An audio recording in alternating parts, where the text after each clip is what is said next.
Where the heck is the... There it is. Hey, now we're right on time. We're not late. We're here. It's Wednesday. We're good. Hello, hump day. Welcome in, everybody. Let's go. Yeah! There it is. There it is. There it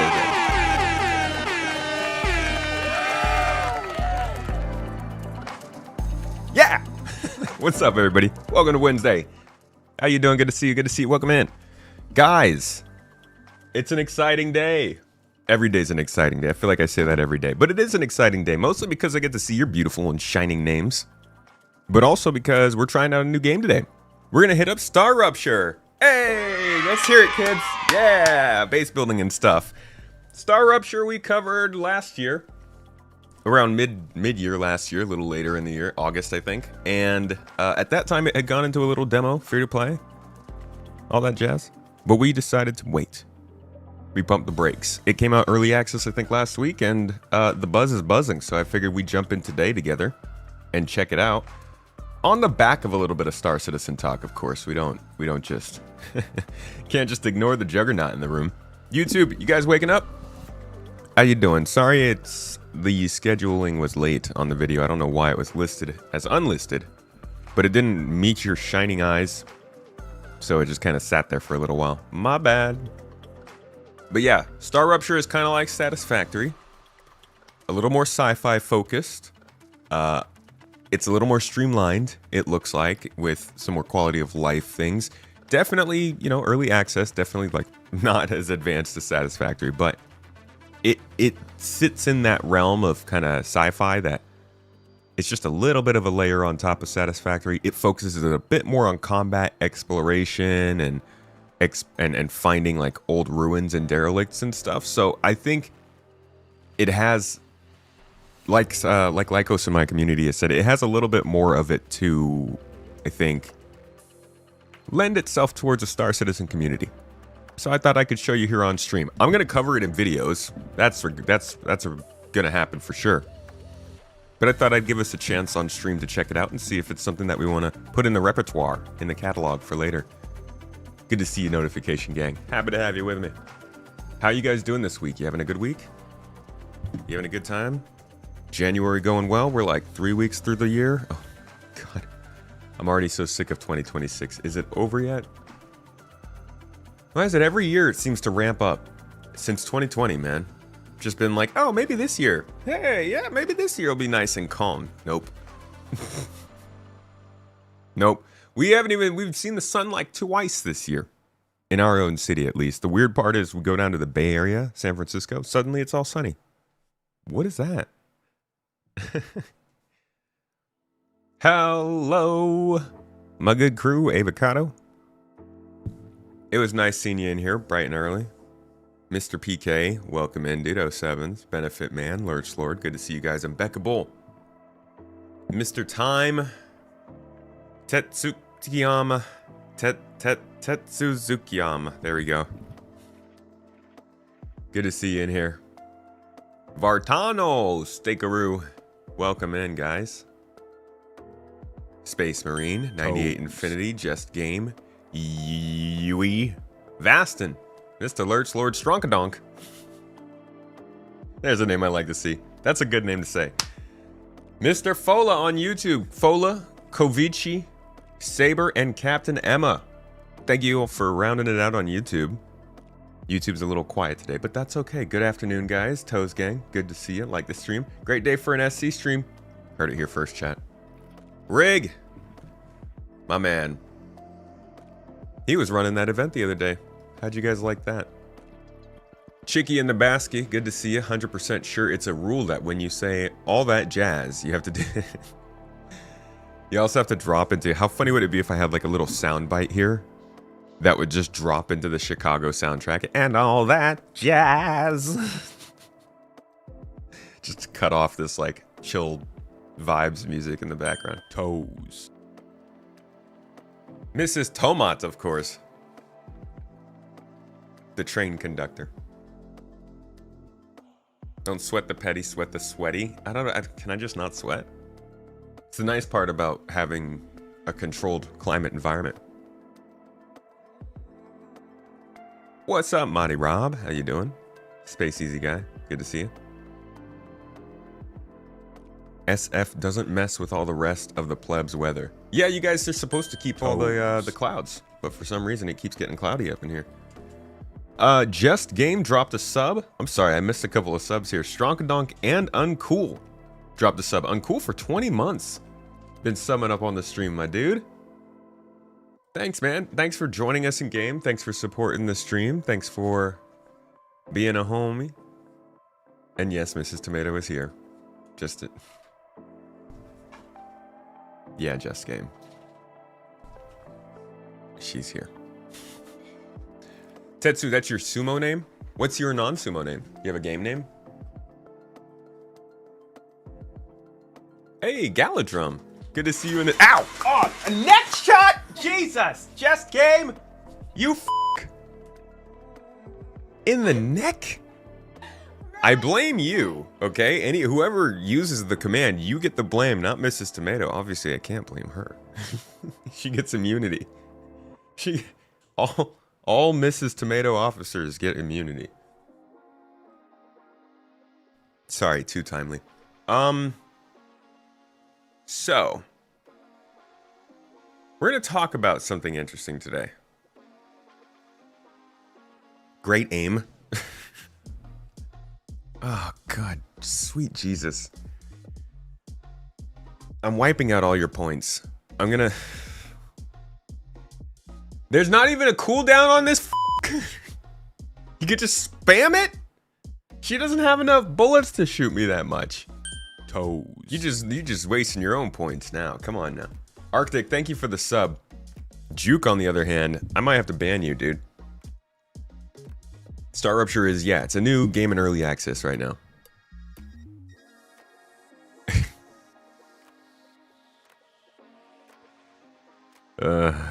God. Wow. Bring back sing mode. How about I just take all your points, huh? You don't need money. We got inflation running rampant in the community, apparently. I'm a fucking terrace your ass. Tariff your Let's talk about the game, though. Holy crap, we're supposed to be doing things. Maverick, thank you for the bit, dude. All right. Loading. Juke, ow!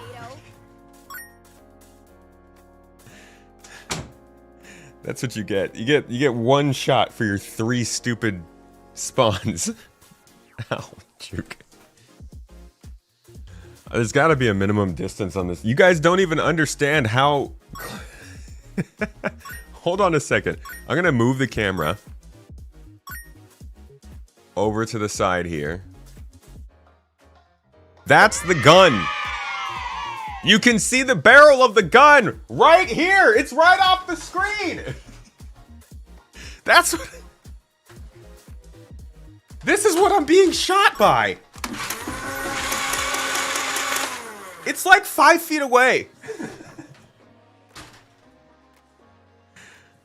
Bunch of dumb bitches. That's what I say. I'll get you back, though. Watch your back in game.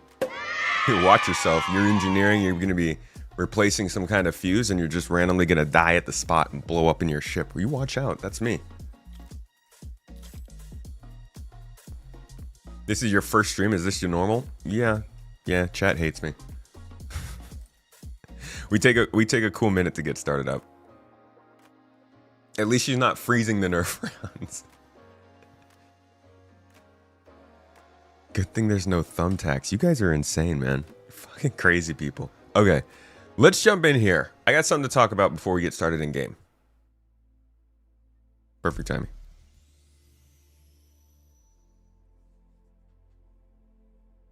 Thank you. Thank you very much.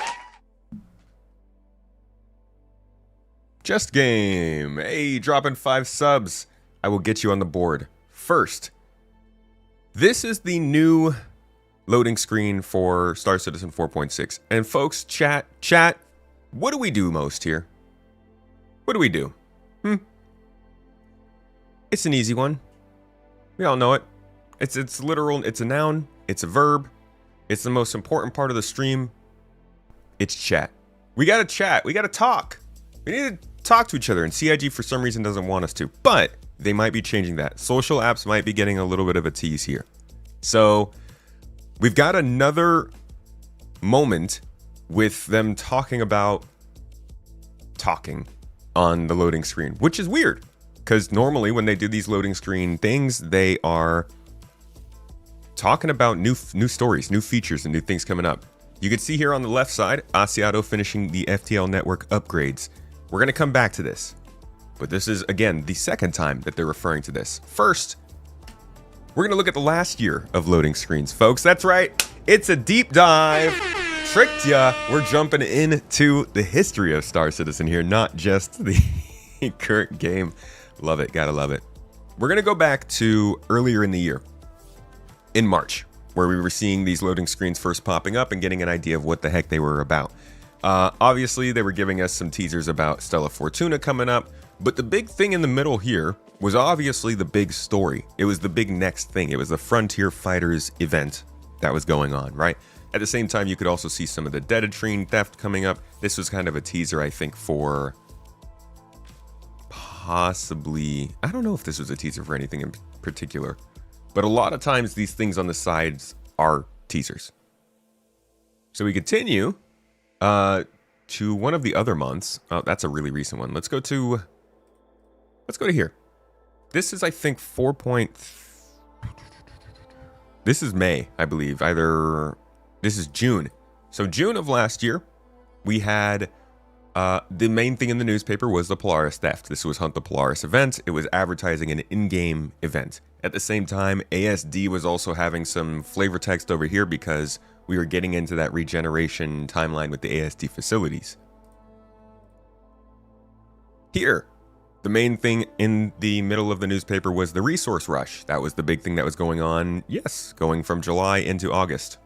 So basically, they seem to tease whatever's happening in the next month, like the next patch. We also had something they were talking about, mercenary contracts completed here. That's because they added new mercenary contracts in 4.1.1, I believe it was. And they're covering that in the next one, 4.2.1. And then the ASD storyline continued to be followed. We also had a couple other ones here. So they do them based on like where they're coming from. This one's coming from Nyx. This one's coming from Pyro. This one's coming from the Mercenary Guild. This one's coming from Stanton.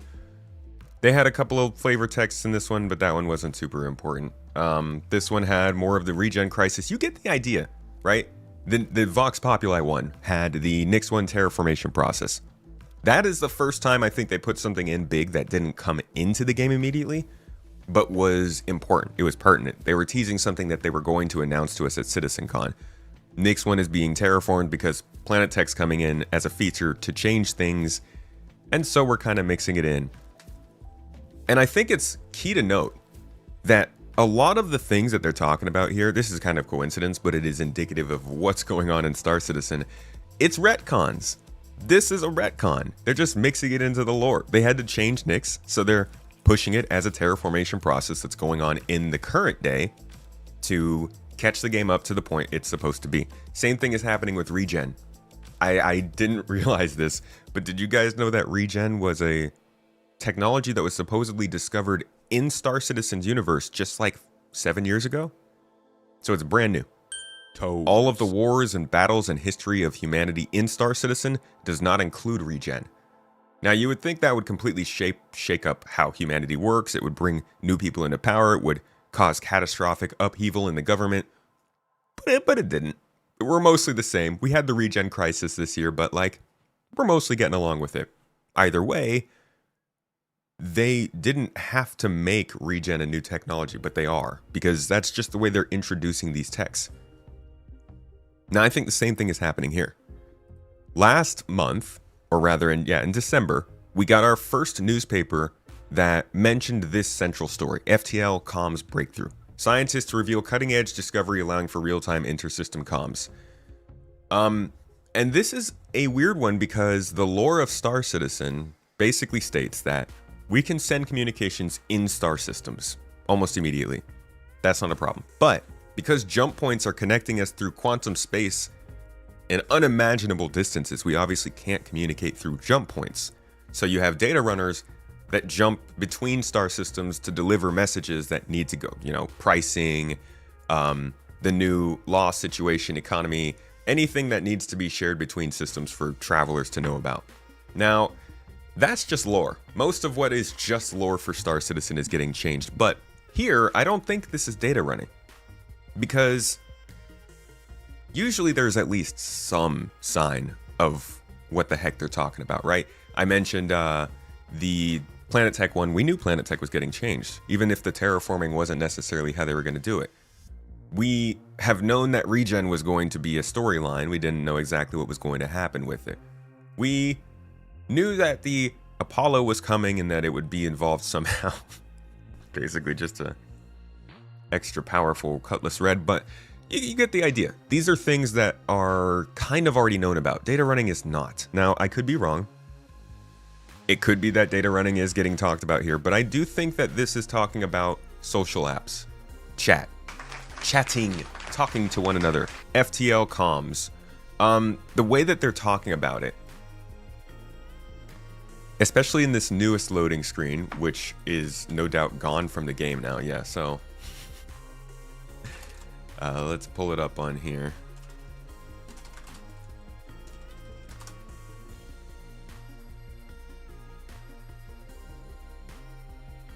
So this one reads, working quickly after last month's reveal of the breakthrough technology, Asiato engineers have coordinated with key researchers from the project to outfit their entire comm network with the new faster-than-light upgrades. An Asiato spokesperson said that they have begun to seamlessly roll out access to the service with hundreds of thousands of users utilizing the new inter-system comms already. This is pretty current. I don't think this is a 4.6 kind of thing, but I could definitely see this being a teaser for some kind of chat upgrade in 4.7, or at least coming into testing. We've known that this is in the works. We've covered the social apps ourselves here on the stream. And they added the block button not too long ago, the block and mute button. So there's some kind of work being done on it. And we've gone over this quite a bit this year, but there's a lot of stuff that's going to require social apps.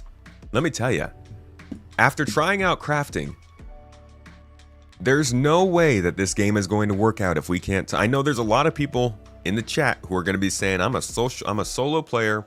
I don't want to talk to anybody. I don't want to work with any, but it's like, this is not just talking. This is getting services done. This is identifying other ships flying around. This is being able to see who owns a box, you know? This is like really important social cues and signs, and the ownership system to the chatting system to org tools to looking for group to a calendar to I don't know, even just like the chat being split up into planets and systems is good.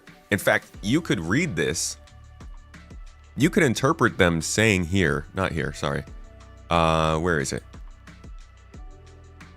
Yeah, this whole idea of inter-system comms and all stuff, you could read into this and say maybe they're figuring out how to split the different star systems into different comms rooms. It could be something as simple as that. Like I said, we've covered a lot of this. Parties, looking for group, voice comms, block lists, hostile lists, all this stuff. We've covered plenty of this, and it all looks really good. I'm not saying that this is all what's going to be coming, but I do think that we're going to be making some progress on this.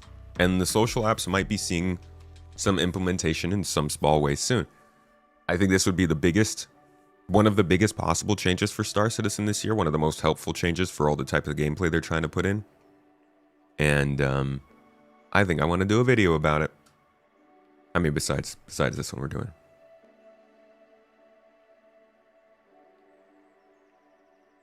When it comes to data running, I am curious if they are going to stick to the idea of data being a commodity that we can buy and trade and sell and find and use, or if they're going to lock it down so that it's like there's only certain little cards that are called data, and you have to trade these for missions, and then that's it. It's like commodities are in the sandbox. I think data should also be in the sandbox.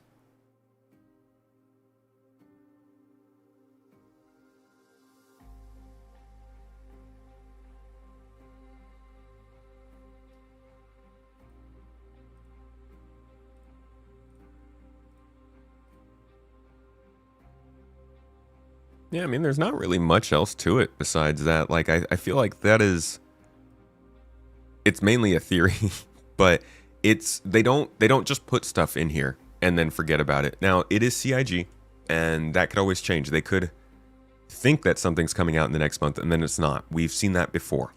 So, whatever shows up here, maybe we miss it. But looking at all the loading screens from the last year, generally whatever is showing up here shows up in some way to us. So I do think we'll be seeing something about this sometime in the next few weeks. Now, what could that include? Here is like the most basic sort of parts of what they're changing when it comes to Star Citizen's chat apps. Where is the bit about text chat?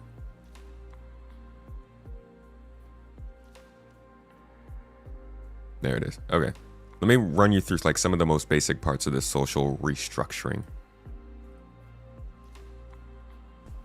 Spectrum itself, Arena Commander, or just chilling on the launcher. And that also means that you can accept and receive invites to and from Spectrum even while you're offline. And throughout this presentation, any I'm going to spam you on your phone. Functionality that... Oh, sorry, we're getting a whole bunch of game audio here. Shared between the game and the web and the launcher, we're aiming to synchronize across all. And speaking of synchronizing, when we have multiple characters, your friends will be shared across all of them too. Nice. So So new friends list is looking good. How about voice chat? The voice chat into the social app. And well, why? Who are you gonna call? That's the question. You're gonna call your friends. You're gonna call your party. So this is where it should live. Seem to have got a lot of UEC there as well, Ben. I swear to God, I didn't dupe any cargo. This is just my personal allowance. Yeah. Sure. All right, so that's all cool for your close buddies, but the one thing that's always happened. Yeah, you get to leave notes on your friends. You can put like location. It'll tell you what location they're at. I think you can have different markers. I'll have no friends at all then. So you're now going to be able to see what those real friends are doing with richer presence information. So giving you better awareness of where your friends are, what they're doing, or if they're not on, when they were last seen. And then you'll also be able to reflect your own status. So you can let friends know if you're away, don't want to be disturbed, or if you just want to hide offline for a while. It's literally your old SBC global status update. Always going to be shown at the top of your friends list for your convenience. Additionally, all right, so we went over the voice chat. When you meet people, is that some of them aren't nice. Abusers, pad rammers, active griefers, you know? Currently, we can't do anything about that in the game. What are we doing to help the situation? So in addition to the friends list, we're also now going to have a block list. And we like to Now, make a block. this has been implemented to some extent now. But like obviously the UI needs an update, and it's just like a little bit. But I think that is what made people a little bit curious already in December. Was like, you guys, you're getting small changes in here. Is there more to come? But then you ask, why wouldn't you wait until just do it all at once? I don't know. We'll see. People as reverse friends. They're just people that you really don't want to talk to anymore. So what we're trying to do is we're doing something called black holing them from communications. So you can't see them talk, and they can't see you talk anymore. And not only for communications, whenever you see some of these other systems we're about to talk about where you can group up, we're going to make it harder for you to see each other as well. Toes. All right. Then there's more. Yeah, so as you said, it does have some cool features like party launching, the party markers, quantum syncing. It's all good stuff, but let's take a closer look at the new features of the party list. So, with server meshing, we are right now at a unique opportunity for us. So we already support large parties, but we want to do this well. We have been seeing what you do in the tech previews, and people have been partying up in hundreds. 100 plus people in one ship? Come on. And that's all right. We just... Oh. As well, so you're going to be able to control permission for invites, so only your leaders and assistant leaders can actually... This is actually really needed for something like engineering. Yeah, like we need permissions. I don't want people on my ship that have the ability to just pull out my power plant if they want. I mean, I do, but What if you can't trust them? What if you just are in a situation where you need to let someone on your ship? They don't even give us the choice of locking things down. Well, I guess you can lock down ports at least, but there's still some things you can do with engineering now. To invite people, so it's no longer an absolute free-for-all. And we're adding an absolute MMO staple as well, which is the ready check. So as we add more and more challenging group gameplay, you're going to be able to coordinate a lot better. And while we're talking about group... A ready check is an interesting one for this game. But then there's also this. The party finder. Now, up until now, actually, I'm going to skip this and say the stuff that I just talked about, and then this, I think, is what we might be able to expect from a first update to social apps. For you to customize the chat window, giving you the power to make the chat your own. We're also adding chat tabs. We're bringing back tabs. We're bringing them back from other games. And this means that you can set up customizable views, filtered for any area of the game that you are interested in. And Ben, you had a UI team make a little mock-up of some of the other functionality we're adding, right? I sure did. I also got them to add the combat login. That's sweet. How kind of you. So, first off, as we can see here, we're making slash commands actually useful. So no longer just chicken dancing and flexing. It's gonna be able to help you send messages to party, to proximity chats with say and /dl commands, as well as sending DMs to other players. What the hell, Ben? You said you were gonna take that Hey, you out. wanted a real example. Sure. So, another thing we're adding is that we're giving you the power to share information more easily via links. So, first off, here we have contract links, taking you to the contract manager for that specific contract. Cheesecake! Yes, cheesecake. Yeah. It's actually, I mean, so this isn't a reason to get people to use text chat in-game as opposed to text chat out of game, but I do wonder if there's a way they can do this for voice chat. Because this is legitimately a reason to use, you know, you can't send locations linked in third-party apps that will link you to the star map. It is a way to keep people in the system. Cake is maybe better than Xenofret. Also, we are adding star map links. Let's have a look at what that looks like. This means that you can click the link and it will take you to the exact location in the star map, making it easy for you to group up. So then, like I mentioned before, they have like the categories up here that you can tab out the chat. I'm hoping that they're going to do this in terms of localizations, but again, I'm not entirely sure. This is all speculation. This is theory crafting. This is what I think from seeing this loading screen and from knowing what they need to get their freaking is on, you know, developing. And what I think they have been getting those lovely on developing, but I'm not entirely sure. This isn't like the normal news drop or anything. Presentation tomorrow. Lastly, we're adding player link. Well, you'll see why you click the link, and it will take you to the exact location in the star map, making it easy for you to group up. Another thing we're adding is item links, and well, you'll see why you want to link items in our Crafting Your Home presentation tomorrow. Lastly, we're adding player links. Also the kind of thing that easy they for you just to- like, this needs to exist for crafting for sure. To connect your friends with one another, right?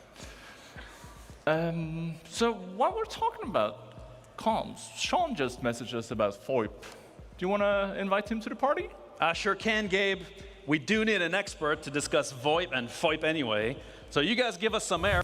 And VoIP is somewhere where I wish we could say that they're going to obviously improve, and I think it's one of the biggest ways we all wish that they would.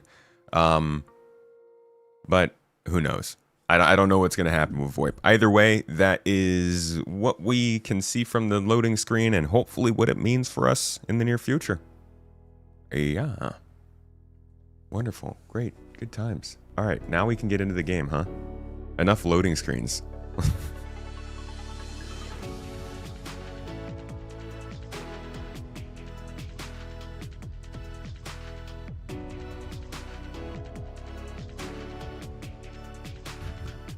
Oh, By the way, Just Game goes on the freaking Toes game, dude. That's right. My man got a starter for the day.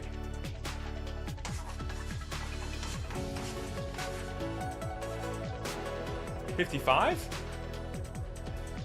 1945. That's right. You's an old man. Nothing wrong with 45 though. A good year. Am I streaming Evo again? I'm not in Evo. No, I'm in 4.6. Get out of here. Thank you. Thank you very much. I'm in 4.6, right? I'm definitely not in yeah, I'm in PTU. Anonymous. Well, Quantum Space Weasel also give us the lovely sub, resubbed, tier 1, 2 months, thank you. And PK at 2 years out here, dude. 2 years with the toes. Honestly, PK is PK is a funny one. I appreciate you, my dude. But Anonymous out here.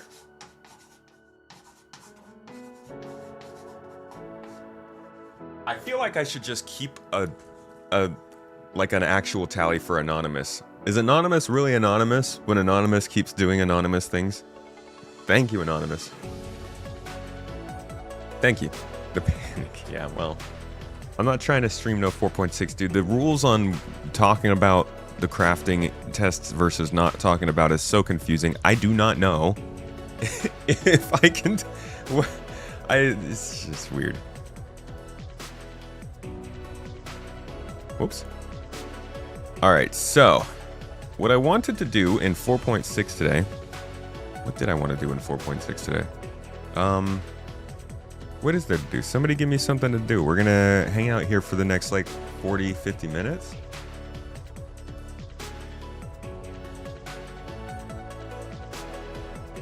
I'm not getting any sound.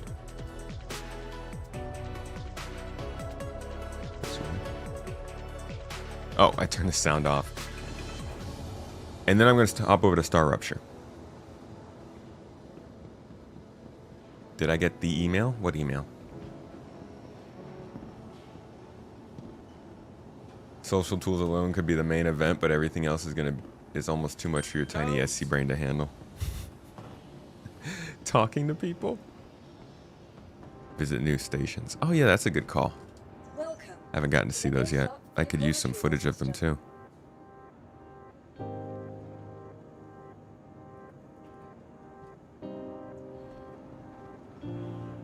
Welcome to the ASOP vehicle retrieval system. No, I didn't get any email with NDA stuff. I've been in Evocati for a while though. They weren't just inviting me now.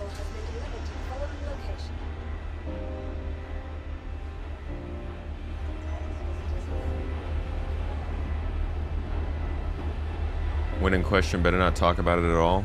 Well, yeah, but that's rough when everyone else is talking about it. Mr. Chip! Thanks to the sub, mate.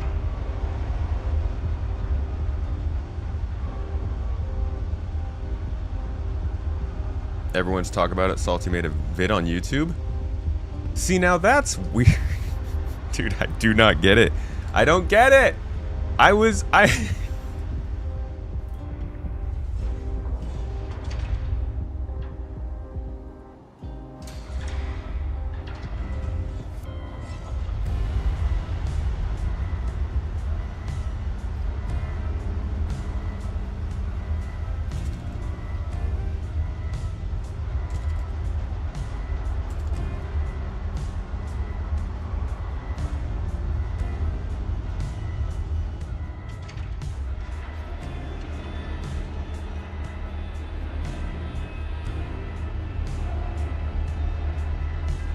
just watched Salty's video on salvaging. Pretty cool stuff, but I agree with most of his objections to the current state.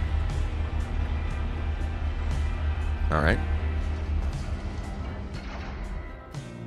This new ship night vision really doesn't seem to help when flying in Atmo, even at super low altitude. What?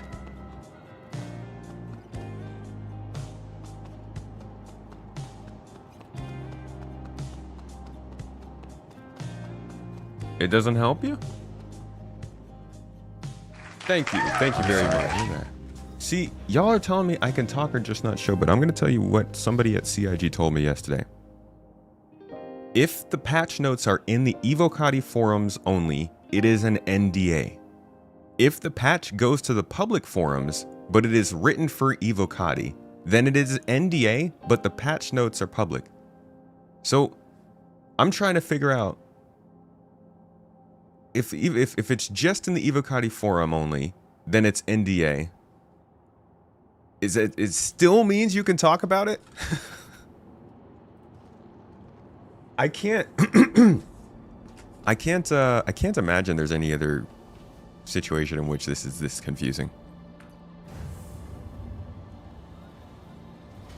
Or maybe I'm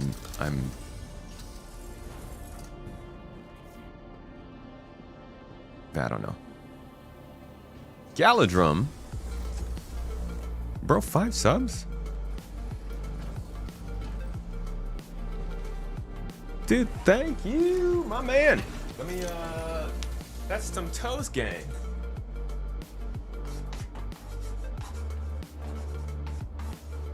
Thank you, Gal. I appreciate you, dude. I've been talking to this guy lately, and I'm trying to get a chance where we can get in game and do some scavenging, some finding, some selling. Honestly, it might be the crafting that makes that more exciting. Crafting in a wipe.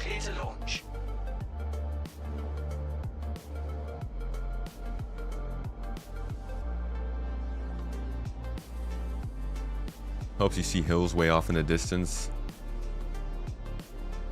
But still not really helpful seeing anything nearby. Damn. Well, hopefully it finds a place that you like.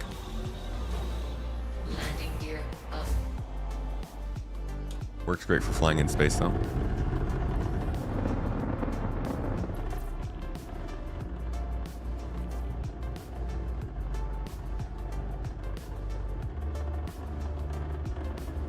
PKP. You are overthinking this. Am I PKP? Or are you talking to PK Payback?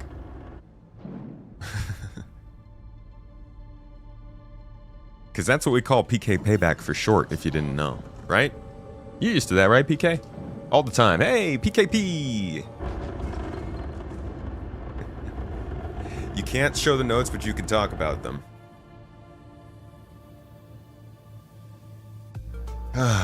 Well, that's, I mean, if that is the case, and I guess I need to confirm that in the next hour, that sucks because I held off from making a video for the entirety of yesterday because I was like, oh, I can't talk about this stuff.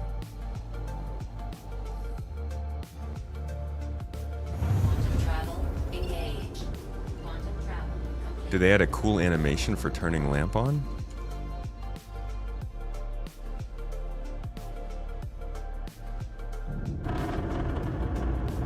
I don't think so. Did they change the key binding?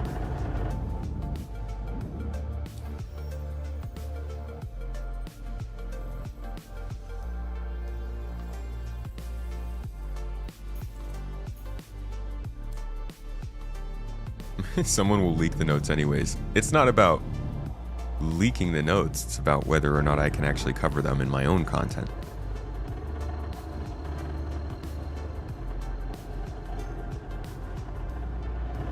Did you read that right, or did this say base building? Yes, but not base building in Star Citizen. Base building in Star Rupture. Engage. Quantum travel complete.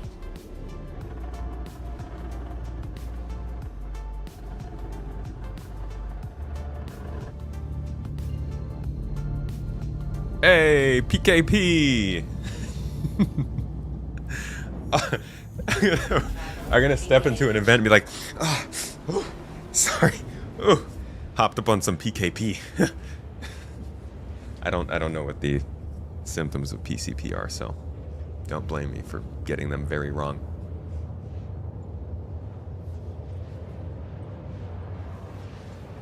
How's everything going? Things are going, man. Things are going. I am, we're hanging out, you know, it's January. It's slow-moving January. Yeah, I mean, I guess if Salty Mike made a vid on it, then the NDA rules must be clear. And I think I'm in the clear. I'm out here panicking for no reason, huh? At this point, are we even sure they have roll? Just go for it, dude. Just do whatever. I don't know, man. Gumbo was in there with me. I do believe.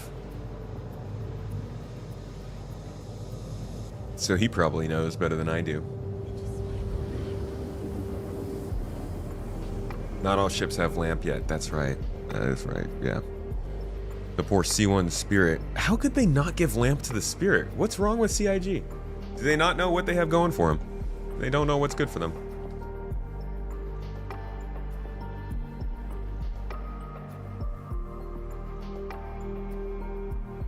Quantum travel complete.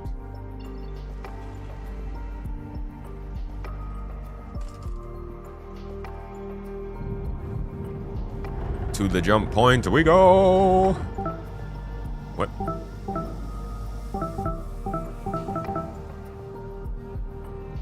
Is that some other app? That's not. That doesn't sound like Star Citizen sound. What is that? What is that noise?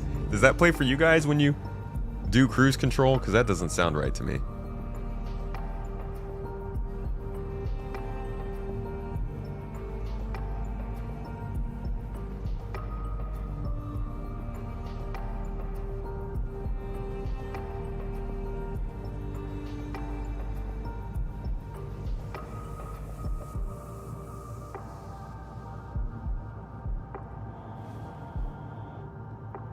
Push to talk? Is that the push to talk sound? For like Discord or something? Oh, I just took 26 clips in Discord.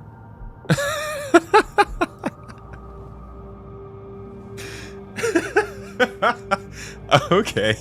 Well, now I know what that sound effect does. I had no... Stop doing that!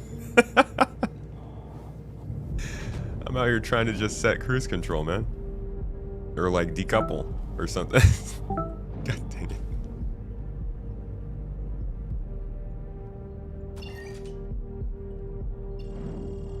What am I even taking clips of? Just my screen? Is it voice clips? Does that mean that whoever I'm in the DM chat with is getting notifications that I'm taking clips? Because I am still in the DM chat with the CIG devs, so that's awkward.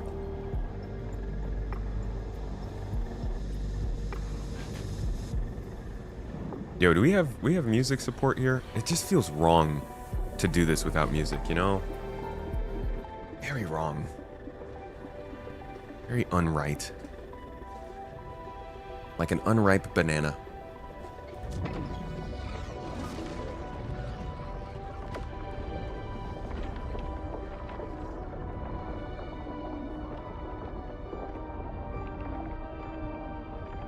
Taros had that problem too.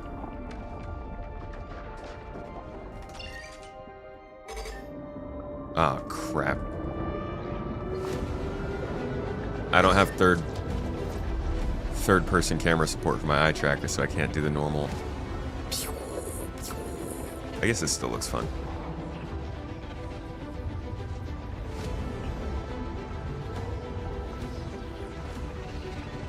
It is a weird command to have to un-alt-C. I mean, it's...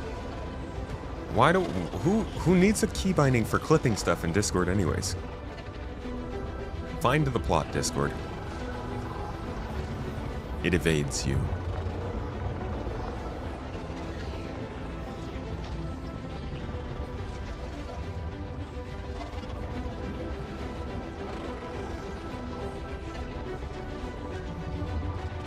I love it when the tunnel spirals like that. Looks cool.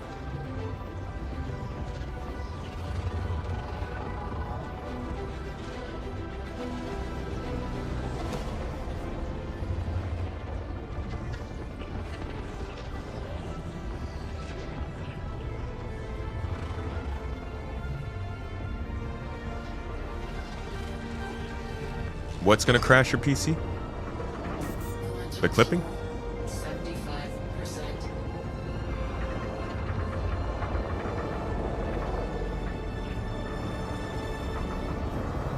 Wait, why'd I go to pyro, dude?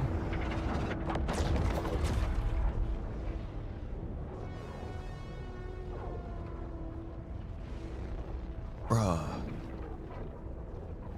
The f***'s wrong with me? Why did I go to pyro?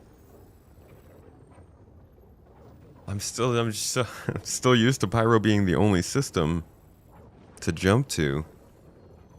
I just completely... Dude, I'm so stupid. I made this whole trip. I made this entire freaking trip and then got here and was like, wait a second. Why am I even coming here? I'm supposed to be in fucking Nyx, man.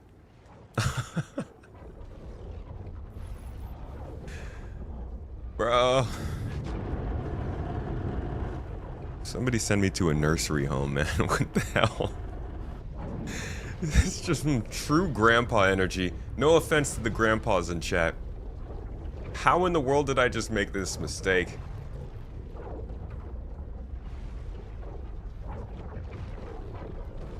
Let's see, external view toggle. Well, at least we now have like a cool... man. At least I can go from Pyro to Nyx. I think it might actually be faster to go back to Stanton. Maybe. I'm very tempted to just go back to Stanton and fly across there, because flying all the way across Pyro is going to take a while.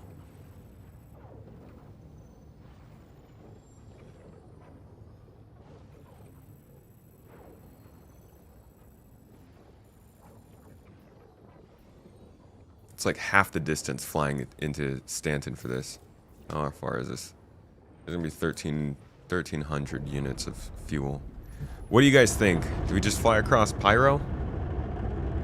Pyro and Nyx is closer? Well, Nyx and Pyro, you mean? Backspace. The true Star Citizen answer. I appreciate that we have a real player in the chat. That's how you know.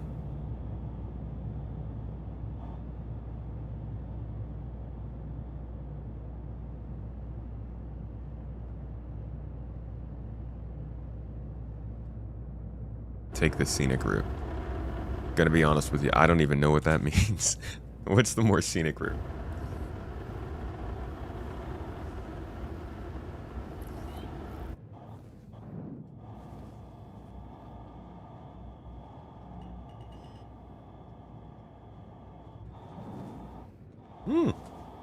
A pad right there. How convenient.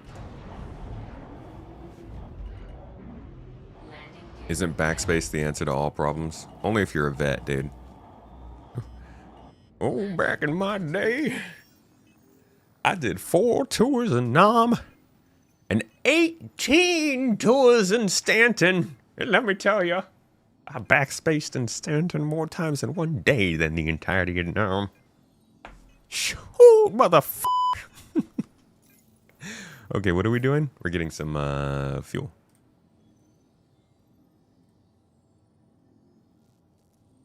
Quantum fuel, 100%. The TAC is designed as a gunship to be manned with 4 people to take into war. What are you replying to? Just feels like you don't get to do much in your TAC anymore. Oh. What are you replying to? Wait, what are you guys talking about? What's wrong with the TAC? Your question is, as a 1 to 3 man group, would you get more gameplay from the C2? From the the C2 and the TAC. It depends on what you're trying to do. I think you're going to get more from the C2 if you are trying to do more industrial style stuff. If you're just playing Star Citizen and you guys are mostly focused on going places and doing things, the TAC is probably going to be better. Well, that's cool. I don't want it anyways. You use the TAC as a grocery getter? No way! You drive an Uber Eats with the TAC? I heard about that. I heard it's good in those reported quote unquote no-go zones that all those people are so scared of going into. Tack's great for that when you need groceries. You were a real player years ago, then you took an arrow to the knee?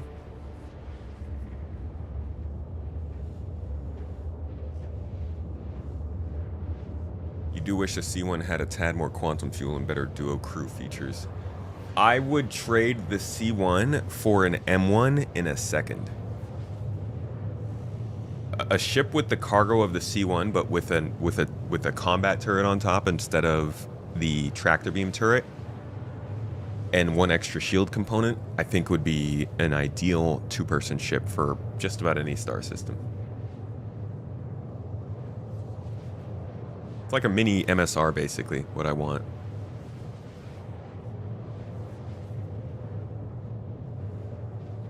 You love having to land your Polaris on a pad before you can bed log.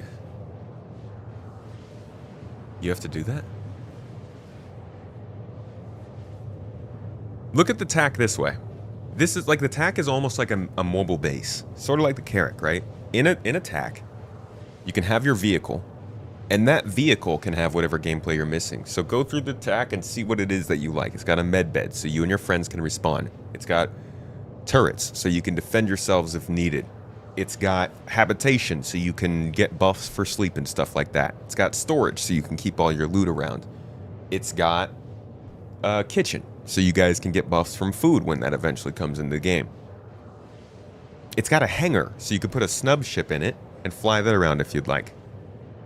And it has, again, the space for the vehicle. So if you did need to do crafting, you could put something in the vehicle bay, the cargo bay, to do that as well. It can act as a mobile base, and it's great for that. But if you are the kind of person who's trying to do more industrial-focused stuff, like moving massive amounts of cargo or salvage or vehicles, then the C2 is definitely going to be better. But you just got to figure out and nail down what it is you want to do in the future. And I mean, you could always melt the ship and get the other one eventually. That's why the alpha period is nice. We can figure out what it is we actually like in the game. TAC has room for snubs to launch as well from the rear. Ooh, yeah. Who doesn't like launching a snub from the rear?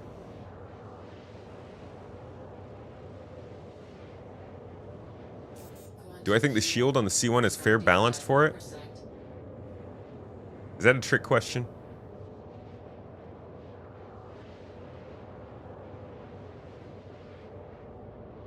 For what the C1's trying to be, I think it is. For what I want it to be, no.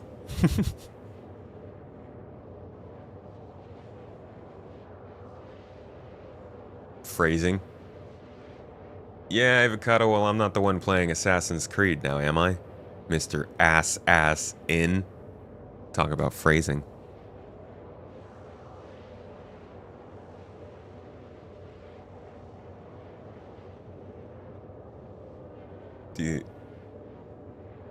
By the time this game goes to 1.0, I'll have finished my time in Army, got my bachelor's degree, got married. 4 years away from 50. Would you prefer that? I think I would have been better off if this game had launched back in, like, 8 years ago or whatever. But at the same time, I feel like I've gotten my life more figured out. I've been able to actually build up a computer to handle this. I understand which peripherals and stuff I want to use when I play this game. I don't know, I'm almost like more prepared for it.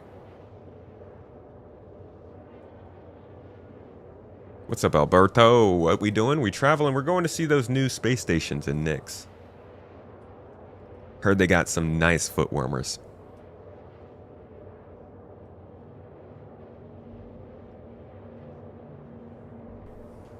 What has two butts and kills people? An ass in.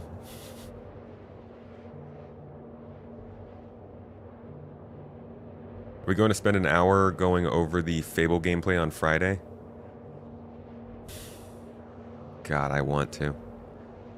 It's a little bit too far outside my wheelhouse, unfortunately. I don't think people are really interested in my take on Fable, but maybe I will do that as some, like, behind-the-scenes supporter stuff that I can release. Or just leave it unlisted or something. Because, yeah, I'm really, really excited for Fable, man. I was just watching the trailer again yesterday. Think about playing through the game again in the lead-up. At least one of them. Fable 3, perhaps.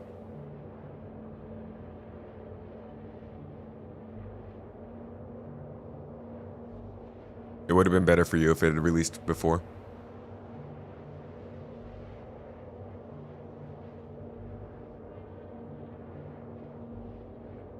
You're interested in my take on Fable? Dedinsky. Well, you will get access to it if it does get released. Since you already did crafting, answer the one question everybody wants to know. Oh, Can boy. you craft moussaka burritos? Tasty, delicious moussaka burritos. Yum yum. That sounds like such a mess. To be from the moussaka that I know, putting that in a burrito sounds wow. Dude, actually, there is no, I guess now that we've, confirmed I can talk about it, there's no food crafting yet.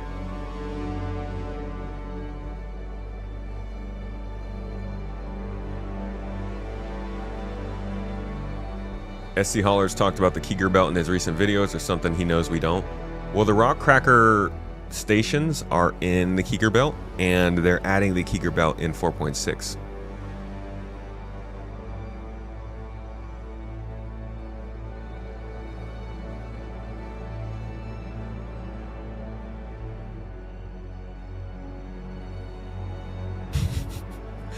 The Flying Butt Dress is a great name.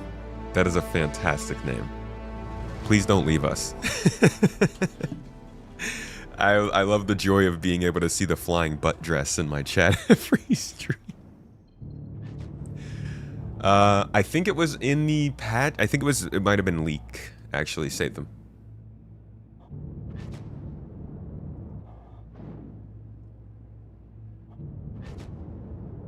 You watch the take on Fable might need yet another YouTube channel for Space Tomato Plays and just do any kind of games on it.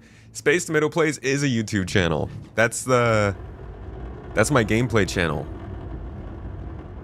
Honestly, Space Tomato 2 was supposed to be where I made videos about other games, but then people didn't watch them, so I didn't do it. Or it's not that people didn't watch them, I just... Since you can talk about crafting, can you answer this? When crafting, can you still rub your belly and pat your head at the same time? No. Didn't you see that in the patch notes? They took that out, confirmed. It actually isn't that people didn't watch it. It's more so that I just like talking about Star Citizen so much that there's not enough convincing news out there that I think people are interested in watching, that I'm gonna put that time towards those games instead of Star Citizen. Because I can still go and like watch the information for those games. I can watch the YouTube videos, I can get all the info, all that stuff. When it comes to actually talking about it and putting a video out, I only ever feel like putting that kind of effort into Star Citizen, to be honest.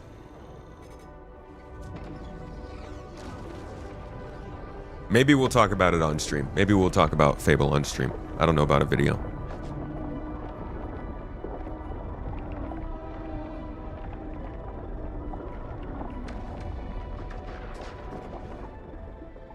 You doubt it would be in 4.6? Rock Cracker? Yeah. I don't think that's going to be in 4.6.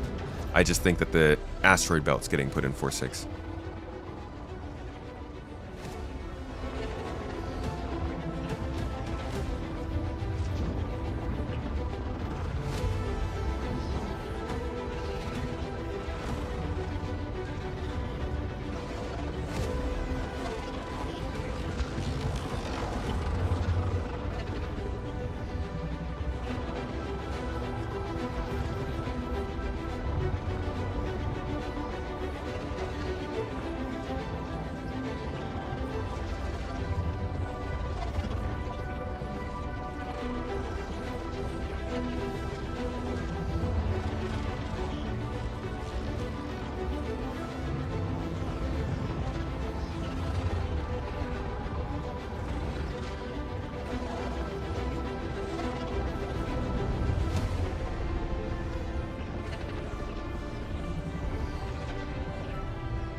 I love how the Nyx jump tunnel is green when Stanton is the system that's supposed to have green. Nyx is supposed to be blue, right?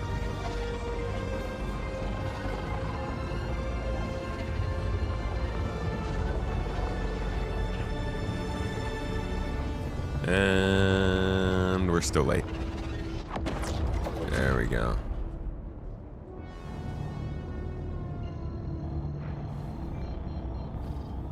Okay, we finally made it. It's cyan. God. Avocado, do you also call the Barcelona jersey salmon instead of pink?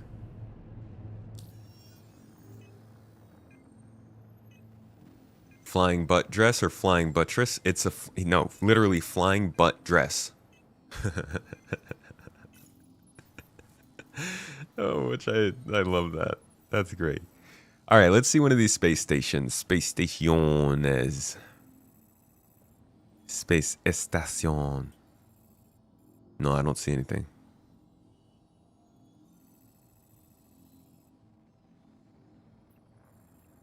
I see no space stations in Nyx.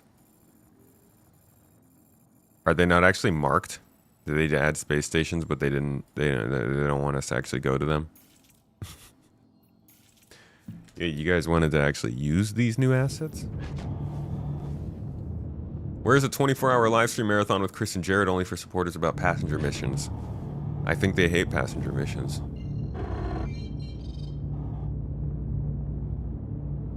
Every time you ask, you up the ante. So I have noticed.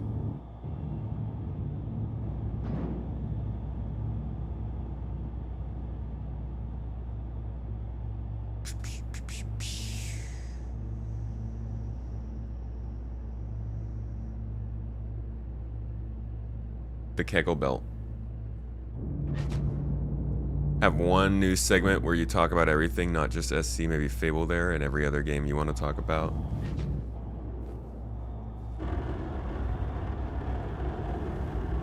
You're not wrong. I putting multiple video games in a video is a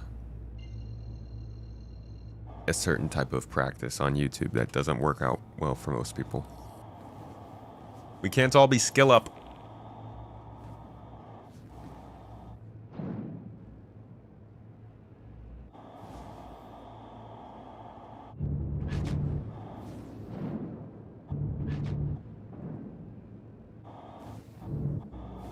Yeah, maybe I have to take a mission. That'd be crazy though if...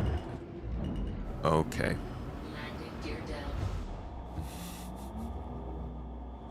I pressed my boost too early.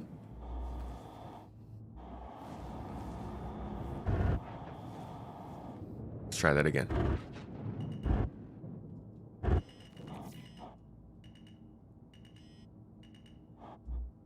Yeah, YouTube's algorithm's pretty rough. Landing complete.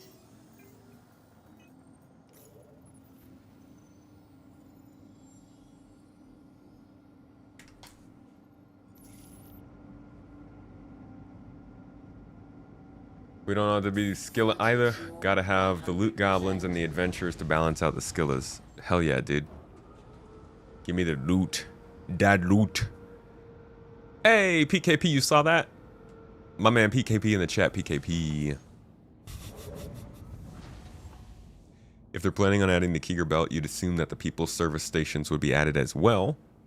That'd be too late if they plan on putting this on live.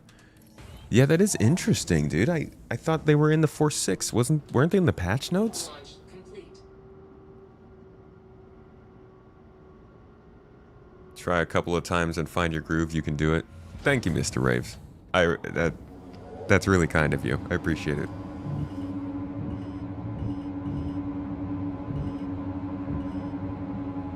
Hey, PKP. YouTube is garbage, but no one wants to switch over to Rumble. Yeah, dude, the Rumble is like the only Rumble there is the rumble in my tummy when I laugh at the thought. You imagine ever saying that the most powerful search engine in the world is Rumble? All right, let's see if there are any contracts that we can take that take us out to one of these stations. A wreck site in the Glacium Ring, a derelict see. No, this is an ambush, and this is another wreck site.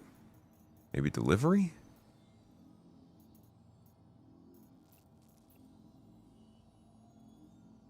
Castra jump point.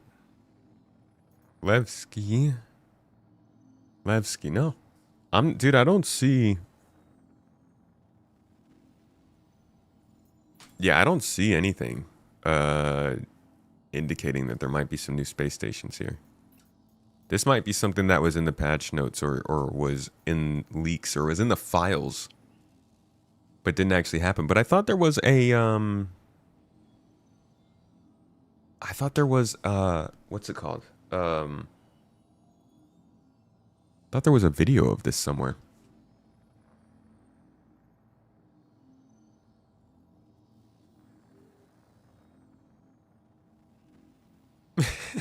Astro monkeys. Oh, fun. I am thinking, folks, that there might not actually be any new space stations in Nyx, which would be unfortunate. It'd be kind of...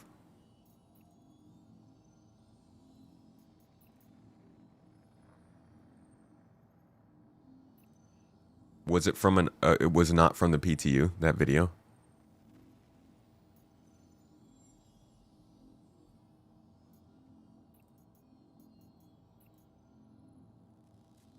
Everything's for Levki.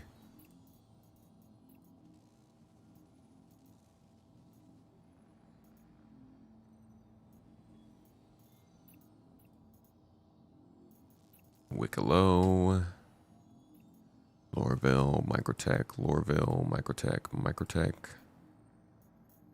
A wreck site, Levki.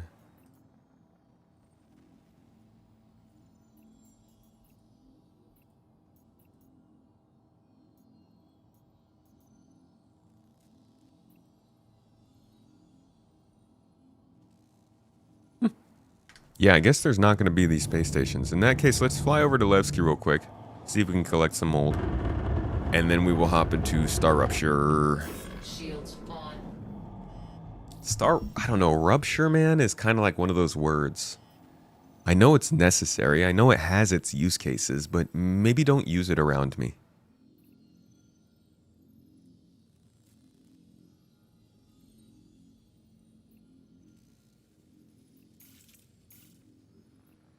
Damn, that's a jump.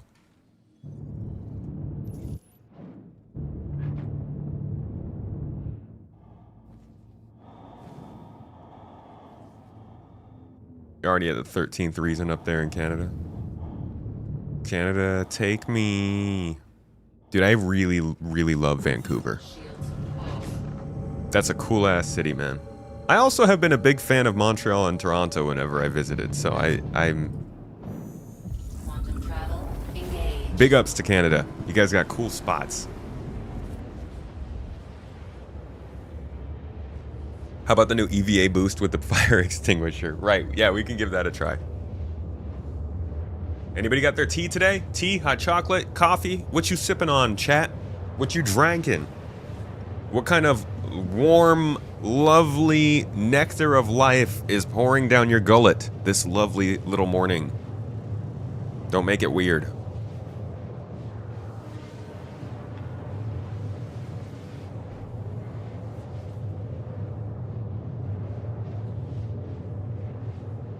Does iced tea count? Yeah, you could go with that. Red Bull. There's... You drinking your nice hot Red Bull straight out of the tea kettle? Ugh, could you imagine, like, Red Bull steam hitting you in the face? Is that immediate energy or just death? Picked up your morning mocha. Solid. PK's got a freaking Guinness. Hell yeah. Wait, PK, are you a stout drinker? I'm a weirdo. I really like a wheat or a hef or a blonde, something like really toned down and less flavor, and then I'll jump skip over all the other things like the pale ales and the amber ales and all that stuff and just drink a stout. So I'm real into Guinness. But generally when I go and I drink a Guinness with somebody, suddenly they're like, oh, how about this beer? And I'm like, ew, dude, no. It's not like that. You're going to open up a ginger beer since I asked. Okay. Throw a little vodka in there. Get yourself a little Moscow Mule. Have some fun. Mango Local Monster. Is that an energy drink? Should be some serious northern lights tonight if anyone lives there. Yeah, dude. So I've heard. It's freaking cloudy here 24/7, so I know we won't see them. PKP. You like dark beers in general? Okay. Good to know, dude. If you ever come across Rogue Hazelnut Stout, tell me what you think of that. Quantum travel complete. It's liquid bread. It's good for you. You get the same beer taste. You tried brewing a strawberry blonde ale when you used to work at this large brewery. What? You could just try things? That's cool. After not drinking for 5 years, you don't even enjoy alcohol? Dude, I don't blame you. I barely enjoy alcohol and I still drink it regularly. Although I've only had like one drink this year so far. But that's obviously not including the drinks we had before this year started. But alcohol is pretty gross, man. There are some very good drinks with alcohol in it, but alcohol itself is like almost like an extra. It adds a little effect to the drink, but genuinely when I'm looking for an alcoholic drink, I'm looking for something that actually tastes good, that brings me some kind of pleasure to have besides just the effect of the alcohol. I ain't throwing back shots in college anymore, dude. Miss me with the Everclear.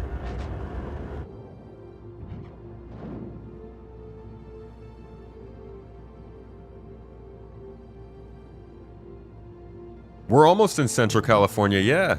We're in Northern California, dude. It's been freaking crazy overcast this winter.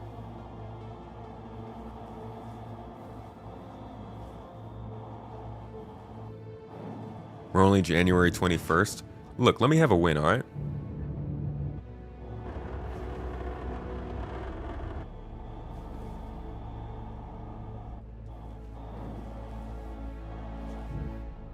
It's a big statement. It's kind of like at the beginning of every year. Some of you might vibe with this. If you have a birthday at the end of the year, it's really fun to, once you change into the new year, tell everyone how old you're going to turn in the following year. Because, like, let's say, take my birthday for instance. It's December 15th.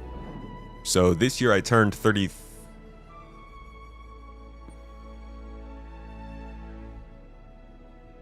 30, 92, 90... I turned 33 in December. But as soon as the clock turned into 2026, I turned to Mrs. Tomato and I was like, you know, I turned 35 next year. And she's like, what? I've been pulling that one since I was 7. Alright, so we're at Levki, going through the borehole.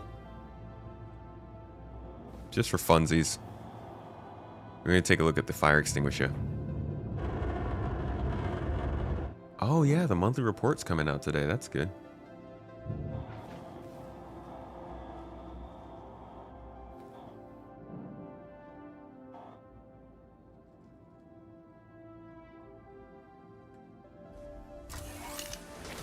Hello, a rather large rat.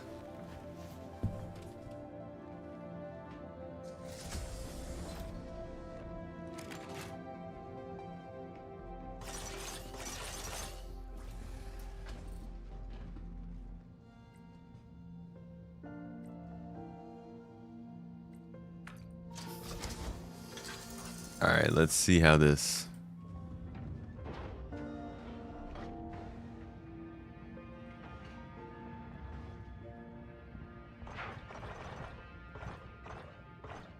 We now have the power of Wally in our hands, huh?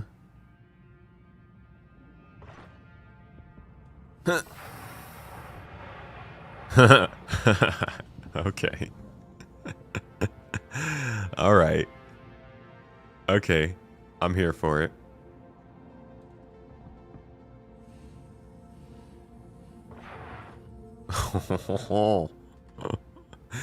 Dude. No, this is gonna be the new way to get around EVA, huh?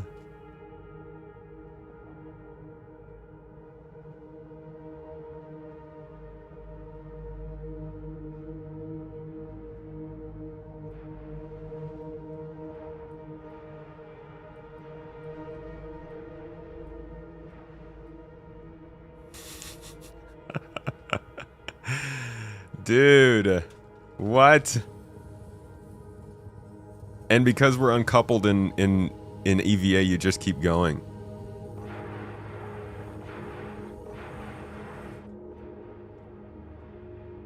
Bro, I'm going, man.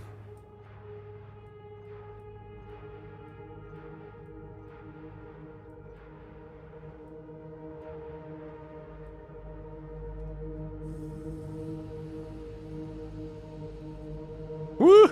Okay, so that's fun. We're gonna have to come up with some kind of a race. I'm gonna go find the ground so I can actually see closely how fast I'm actually going.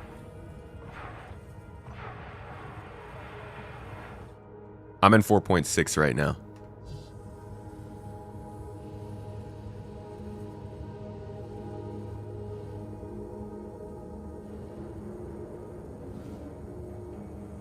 Honestly, dude, between this and night vision, we are in for something special, my friends.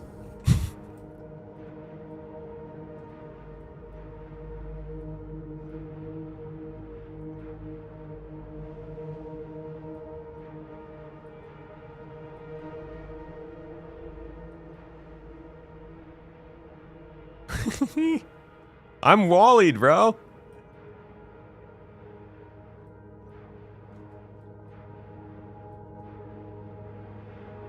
Woo!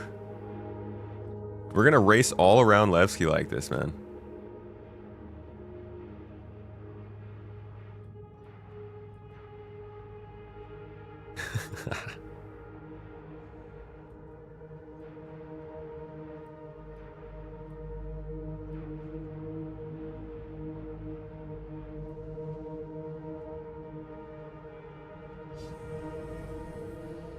All right, I've gotten so far away from the ship.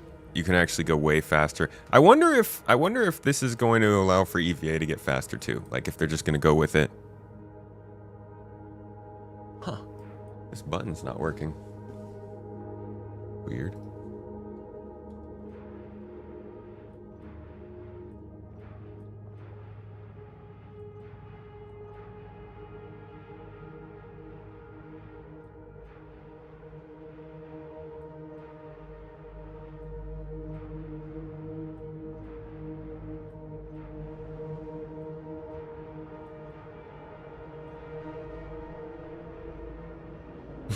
This is crazy, man.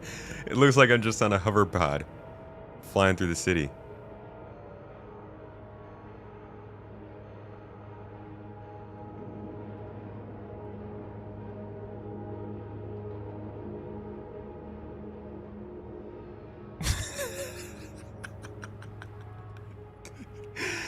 Dude, imagine just seeing like 40 people flying across Levski like this. Oh, this is so fun. I'm so excited. This is a great addition, man. All right, so I have run out. But we're almost back to the ship. Bro. Oh my god. This is actually a lot of fun.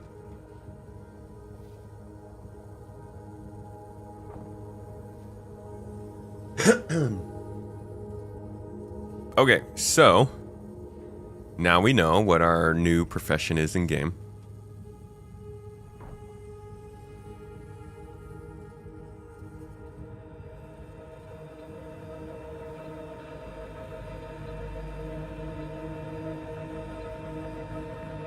Oh!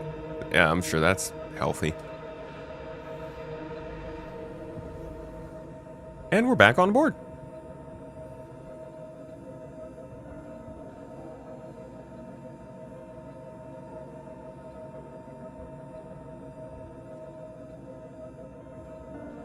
I'm imagining a freaking boarding crew, dude. Imagine the kind of like boarding exercises you could do. You just get everybody to have fire extinguishers. You roll up broadside to a disabled ship, open up your doors, and like 14 fire extinguishers go off. People just fly across. Oh my god, I can't wait for like the cinematics we're gonna be able to make in this game are gonna be so crazy. Once I can convince like 10 plus people to sit still and like go through the same action over and over and over again till I get the right shot of what I want. I actually been thinking once 4.6 comes out and we have some time to like settle into the game this year, we all get together, me and you guys on chat. I talked about this last year actually and we never got to do it. We get together and we put together a Star Citizen trailer. We'll go through like the storyboarding together and figure out which shots would be best to have.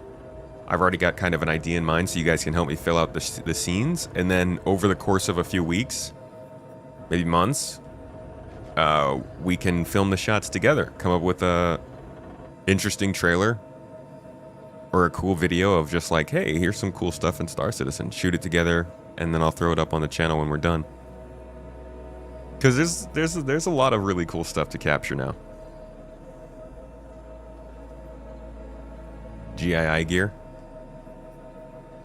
Yeah, put the fire extinguisher in as standard issue GII trooper gear.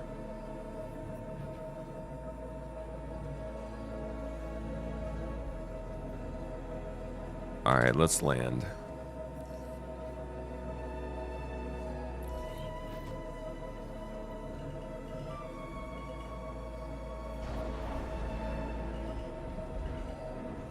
Landing gear down.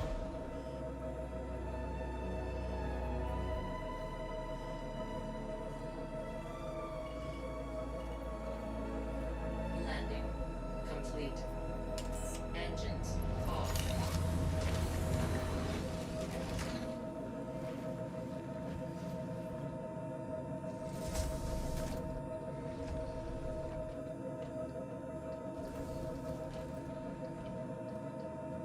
If you're looking for people that are machinima experts and have the patience of saints, you should check out HubNet. Oh yeah. HubNet doing that machinima. Star Citizen, I actually can't really speak from a perspective of game-wide stuff opinions, but from what I've seen of Star Citizen's machinima community, some incredible talent and the most patient people. Trying to shoot any sort of cinematic thing in Star Citizen is such a pain. If you can put together a whole video with well put together shots and good frame rates, then you probably have really good patience.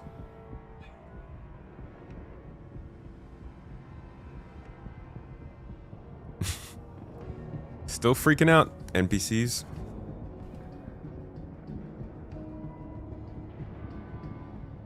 We got base building? No, not in Star Citizen. Even Lisa's doing work. Does he do machinima?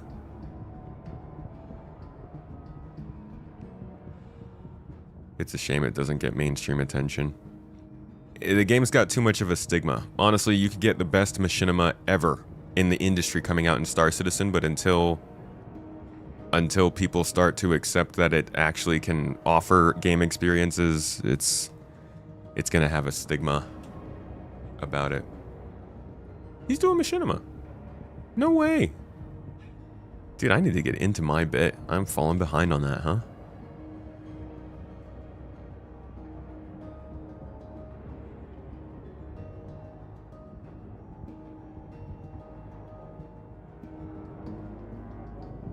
You're working on a video of you doing the worm solo alongside a bunch of meme foolery to try and get your solos into the know of what's possible, and there's a lot you can do with just practice and patience as a solo. Dude, this game we need a lot of content here showing people that the game can be solo playable. Honestly, you need all kinds of content. Actually, as I say that, I realize how dumb it is, because my saying that is a reaction to the people saying that there's no solo gameplay. And to be quite honest, I think people are always going to say whatever gameplay that they like is not being focused on. It's probably not a good way for us to judge whether or not things are actually being focused on, huh? Approaching station. Stand clear of disembarking passengers.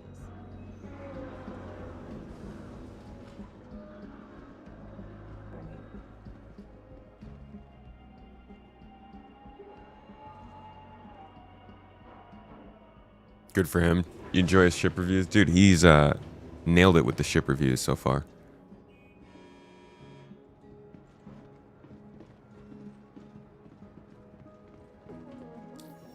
Alright, I'm gonna get hands-on with this Molina mold real quick. Let's see what it looks like.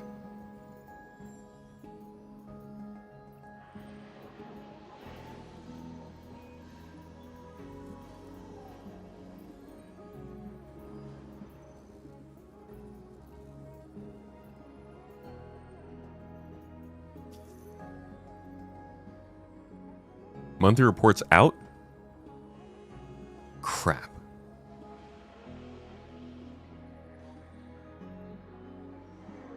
I didn't expect it to be out so soon.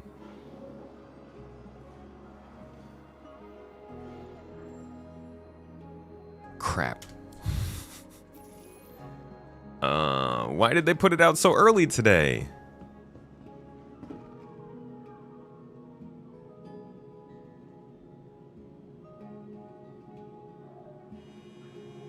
Okay. In that case, what we're going to do is I'm going to do the star rupture on Friday. And we will go over the monthly report today. So let me change this YouTube title because that's going to confuse the crap out of people.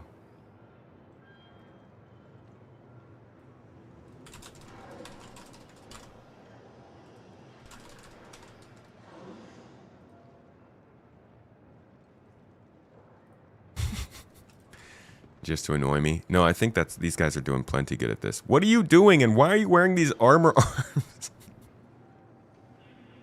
What is he wearing, man? Who f***ing dressed you, bro?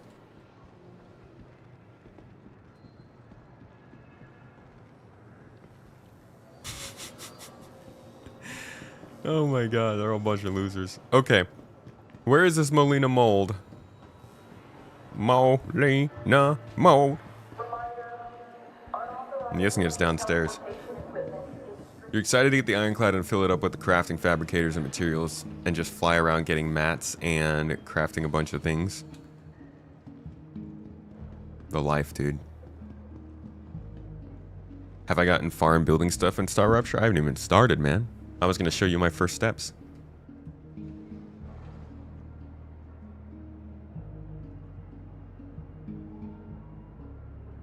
Capsule now approaching station. Star Rupture sounds like a new feature that the Star Citizen dev team has come up with. Dude, I don't want to know what that feature's about. Gross. Is this worth playing? You're in the middle of downloading it, but it has so much negativity. It really does, doesn't it? Yeah, worth playing is subjective. It depends on what kind of game experience you're looking for, Adam. What kind of games are you coming from? What do you like? What do you want to get out of a game? Because this can absolutely be worth it. But your temperament for dealing with the problems that this game has, because it has plenty of problems. Well, that's on you, you know?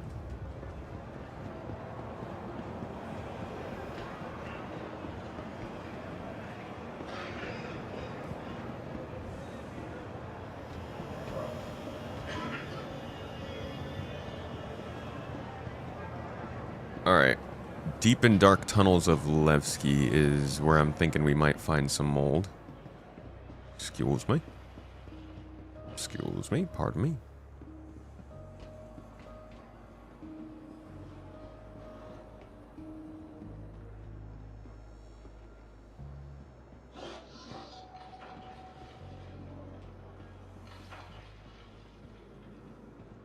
Any mold down here, boys? You guys having any mold problems? You really shouldn't be down here. If there is an issue that's just killing people because there's spores floating in the air, maybe you shouldn't be all the way deep down here with nothing on your head. Even the people of Lorville are smarter than that.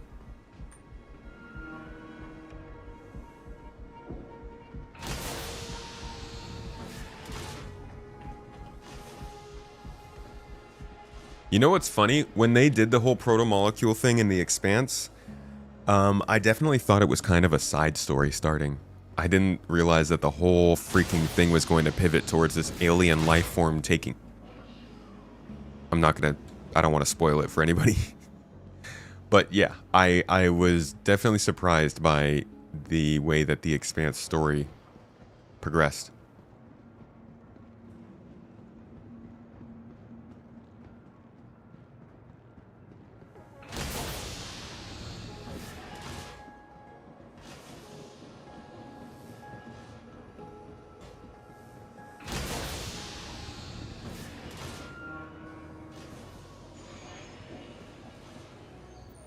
Hey, any mold down here? You storing any mold around these parts, huh? You got anything stuffed back here, buddy? What? Where's your mold? Is it down there? You guys trolling? Is there not actually mold? Is it all a front?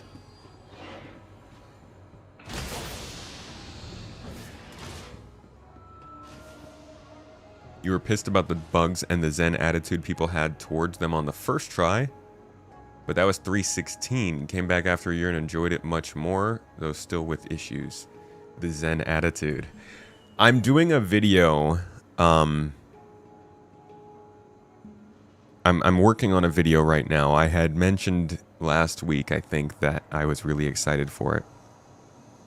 And I won't get into the details of what the video is about, but that idea right there, the Zen attitude, the way that the Star Citizen community views Star Citizen, that's going to be part of the video. I know how risky it is to try and make a video for people outside the Star Citizen community. God knows if it'll work, it probably won't. But if it does, my hope is to show people the actual Star Citizen community.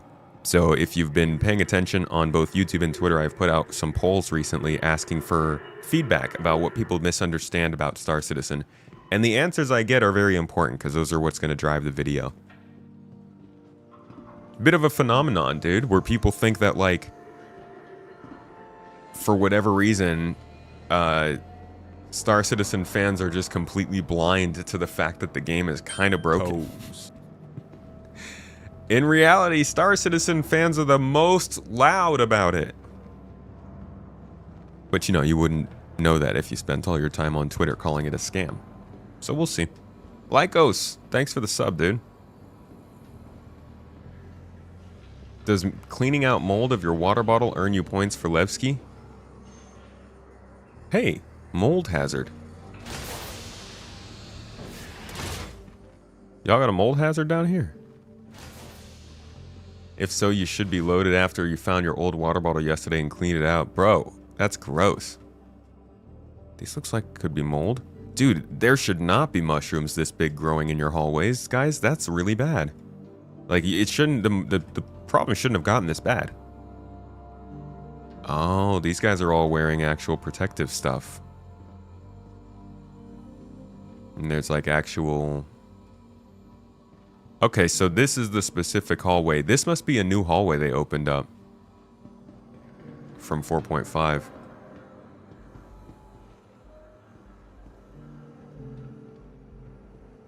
Why are they all dancing? It's a symptom of the mold. It makes you jiggy.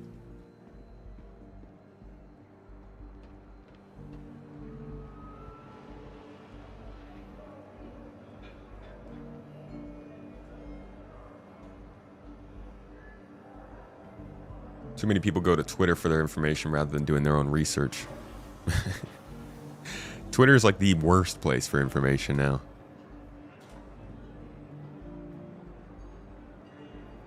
People over greed?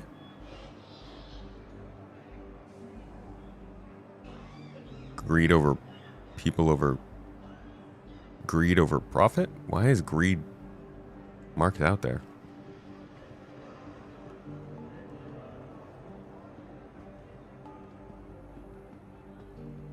I have a helmet on.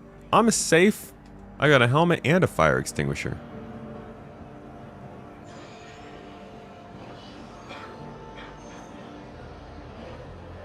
Ew, dude.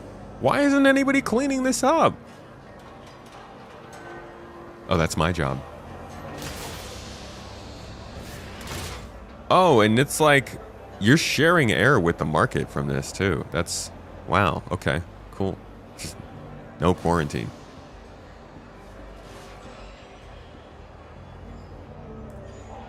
What are you carrying on you? What is that? Like an air freshener thing?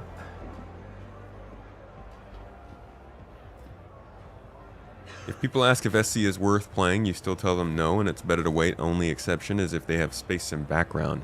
That's a good call.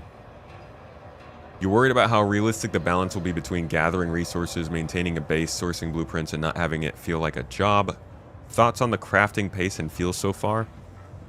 I like it so far. Well, the crafting, I mean, I made a P8 SC in a minute and a half in terms of crafting. Obviously, the hard part of crafting is going to be getting the resources, which I think it will feel kind of like I think for people who don't like the gameplay, it will feel kind of like a job. If you don't like cargo hauling, getting a bunch of steel to your base is going to feel like a job because you have to go to the place, you have to get the cargo, put it on your ship, get the right trade route, make sure you have the protection, make sure you have the gas, all that stuff. But I think that's kind of the point. I think CIG wants it to feel a little bit out of your wheelhouse so that you ask other people to do it. So that the people who do like that kind of gameplay get more real reasons to do it for other people. If you don't like mining, you are supposed to be able to then just buy the minerals from another miner. Whether that miner is the shop on Levki or another player flying along in Lyria.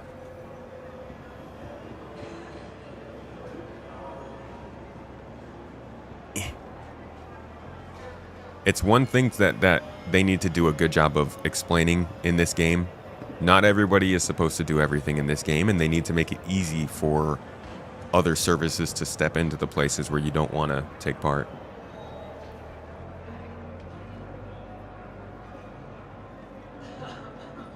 So I could get no mold. I'm not sure like what they want from me.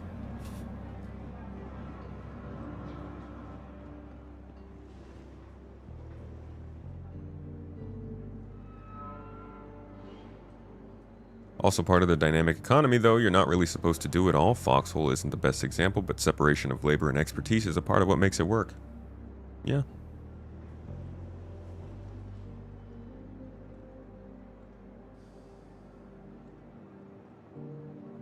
All right, let's check out the monthly report, shall we? Wow, that was a real sudden shift there. Music! Folks, my friends, my people, my chat. Toes gang. Toes, where you at in chat?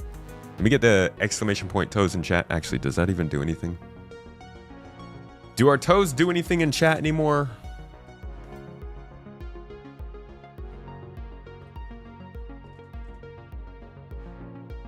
No, it's not a command.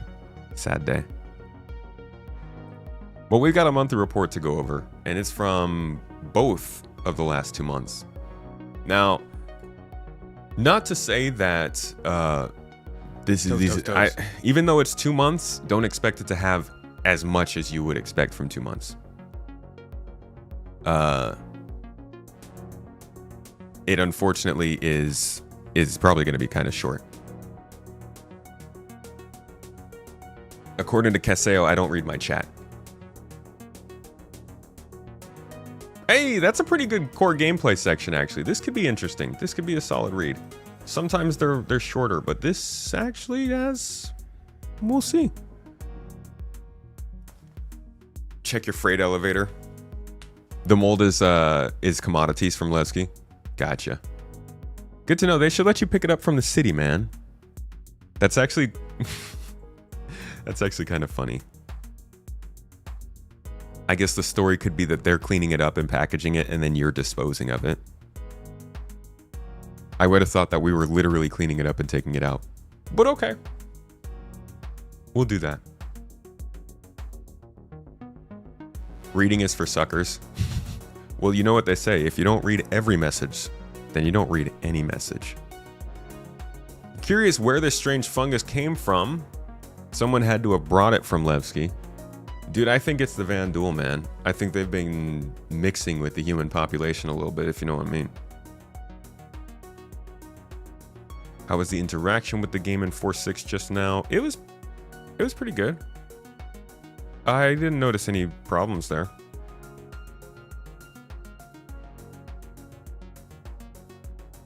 Lycos, have a good... I know we were expecting Star Rupture, man. You have a good day, though. Have a good meeting. I'll catch you later.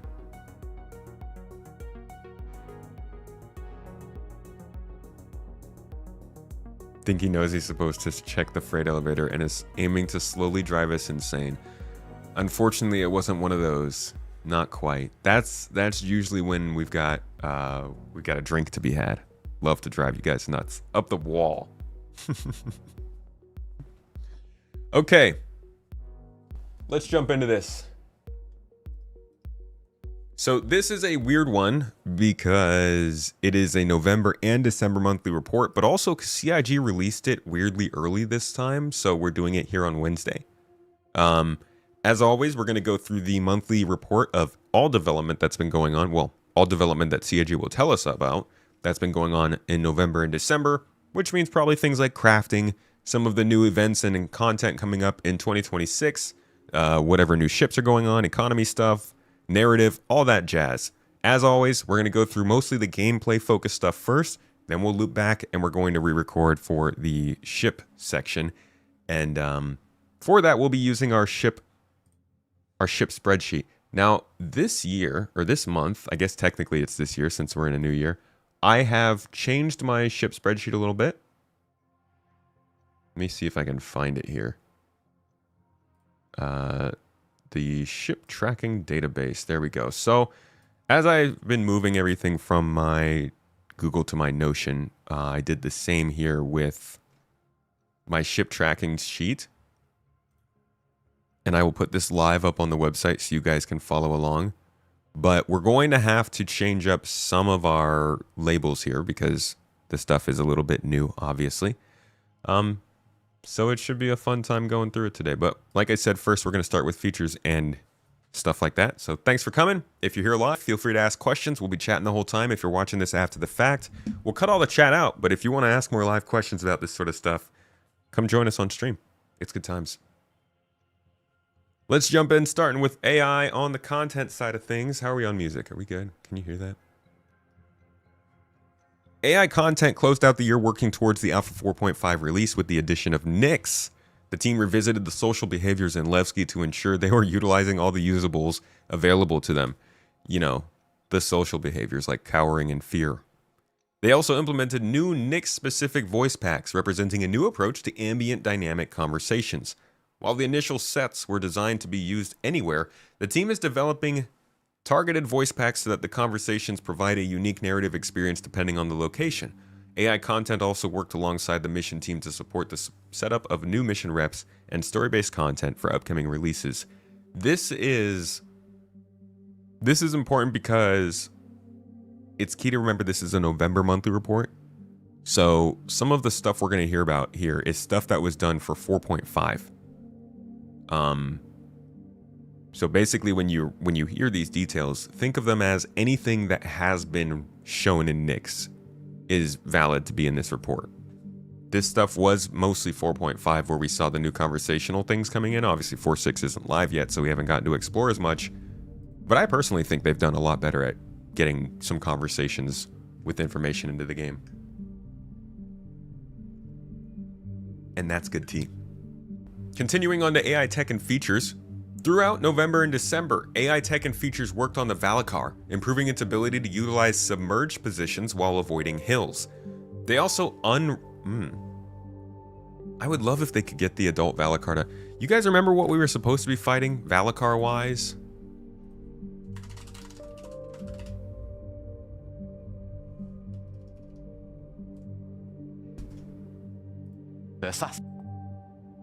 This battle? You remember this?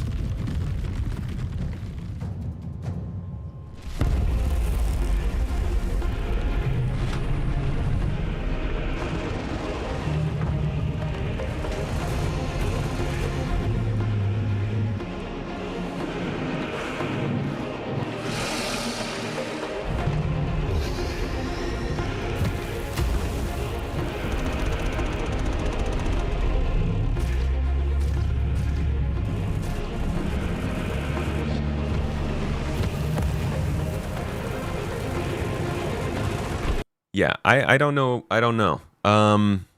Obviously, they're still working on the Valacar. We've gotten one version of it, but I do hope that when they say stuff like this, like they're working on the Valacar, they're getting it more to the point where it's a dynamic thing that shows up on planets like what was originally planned, as opposed to just a boss battle at the end of a dungeon raid. Continuing on, they said that they've also unrotted the chase target behavior and removed the movement hearing filter concept. The Valacar can now also attack inanimate objects. Oh. So you can trick it with the rock. Furthermore, new placeholder behaviors were implemented and further developed. Alrighty. I've got something here in my... I got a Nerf dart in my butt, dude. God. For the creature pipeline, known as... Get the f*** out, dude. Star Paws?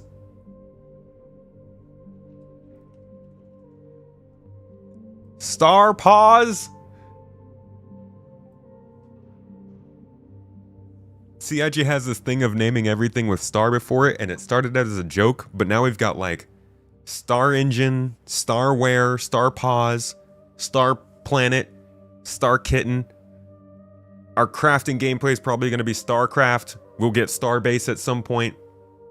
Honestly, I'm thinking that the character customizer should be called Starmie. But yeah, this is ridiculous. Star Paws for the creature pipeline. Oh my god, CIG. So be it. Monthly report, huh?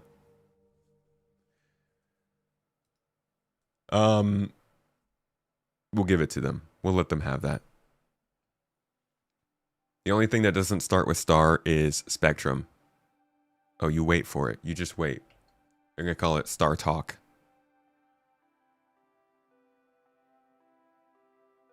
Star Rupture is coming. Alright, let's keep going.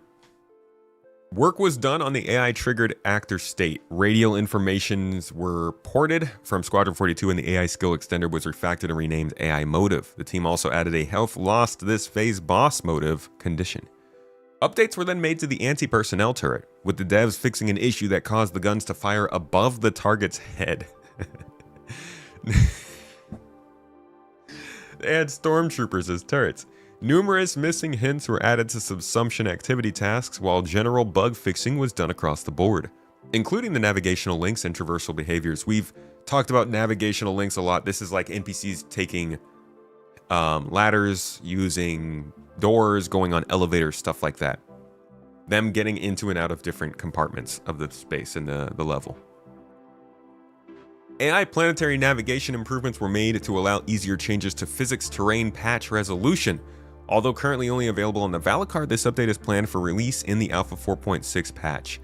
Until we start seeing NPCs roaming around planets, broken down vehicles where NPCs are trying to fix stuff, like, we should be able to come across some folks who are in, like, an Ursa, putting out a help beacon, and literally they just need you to, like, repair their wheel or something. It's not crazy, but that's life, you know? And we're missing so much of that on these planets and moons. So until we get an actual eyes on that NPCs or vehicles or even ships are doing something in this game other than sitting around in their same place all the time, I'm gonna keep mentioning it, passing it over this and mentioning it in hopes that it does happen, because we need more life. Hey, what's up, Diz? How's it going? Mrs. Tomato, shooting your ass with Nerf has been taken to a new literal level. Yeah. Thanks, chat. AI on the Game Intelligence Development Team. In November and December, the Game Intelligence Development, or GID, team mostly worked towards the next milestone for Mission System V2. Love to hear some mention of this. This involved prototyping validation before MVP fine-tuning. Prototype validation. Okay, so they're still prototyping. Fuck. The next step was to integrate the UX script before building in the prototype infrastructure. The mission system dashboard prototype also received a visual update. So The new mission system is still at the prototyping phase. This, I think, is probably what we are stuck behind before we can get missions where they share rewards properly and we can get contracts that make sense to run as groups without hurting you for running it as a group. I was hoping this would be a first half of this year kind of thing, but if they're a prototype, I don't even know if this is a second half of this year thing. I don't think this is the kind of thing they can hold off on longer than this year, but we'll see what... No, they gotta get Mission System V2 in. This is the kind of thing that I think is absolutely necessary to get in before they get their rush of Squadron 42 players. And as we've talked about already recently, the Squadron 42 rush is not going to happen when Squadron releases. It's going to happen when Squadron starts marketing.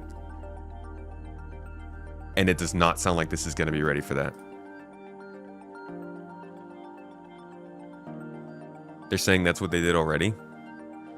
It might not be in prototype now. We'll have to see what the next monthly report says.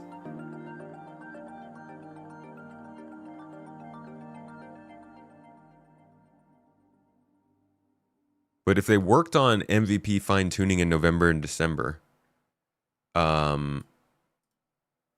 after prototype validation, like that's still, prototype still sounds like you got plenty of actual technical work to do.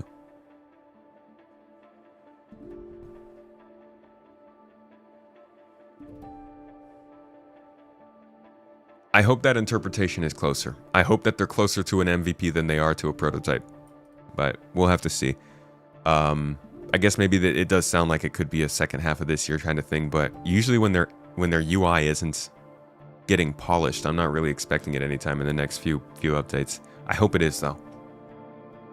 In addition, the team worked on a reactive expression prototype, specifically the design and visual interface with icons for each category. This will be the base template for other tools that enable the designers to easily create triggerable expressions. That sounds like the kind of thing we need in an inventory. Git also supported the integration of Tiny Machine into the StarScript UX, which will allow the tools to use the same visual language, StarScript being our subsumption. Y'all remember subsumption. It'll probably be ready. Didn't you and others theorize engineering wouldn't come until summer 2026? I did. Hey, listen. I theorize a lot of things that are wrong, all right? Let's be clear about that. It is incredibly hard to actually call this stuff, and I hope it is ready. But honestly, engineering, in my opinion, has not fully launched. I'm glad it's in the game, but it's still not up to where I thought it was going to be if it did launch in summer of 26. Like, I thought it was going to launch with all of the ships being updated. So what we got is not what I expected. And maybe the same thing will happen here. Maybe we'll get Mission System V2, but it won't be what I expect. As usual, bugs were fixed and StarScript features were developed as suggested by the game designers. Cool. Okay. Animation.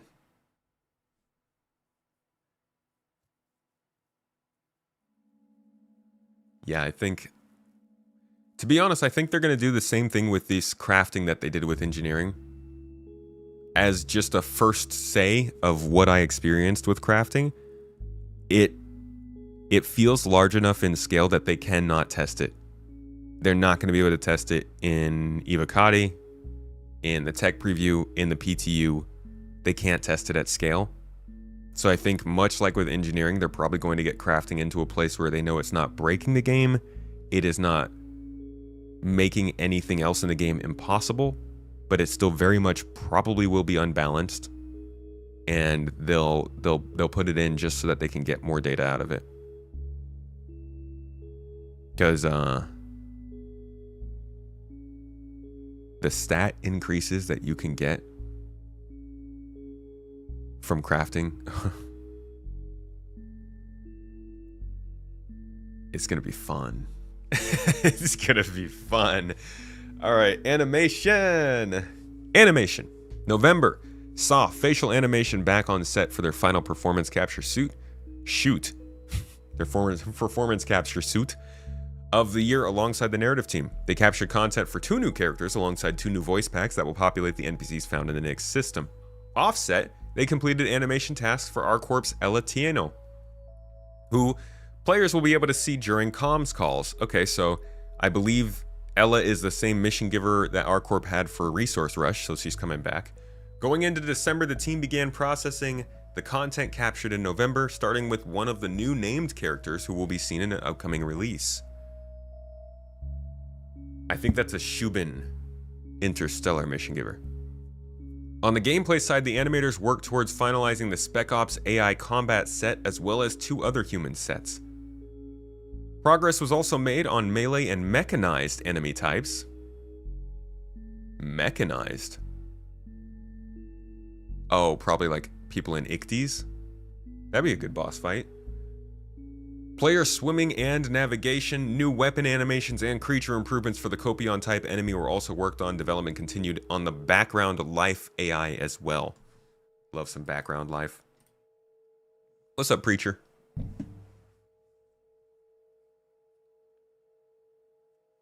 Art from the characters.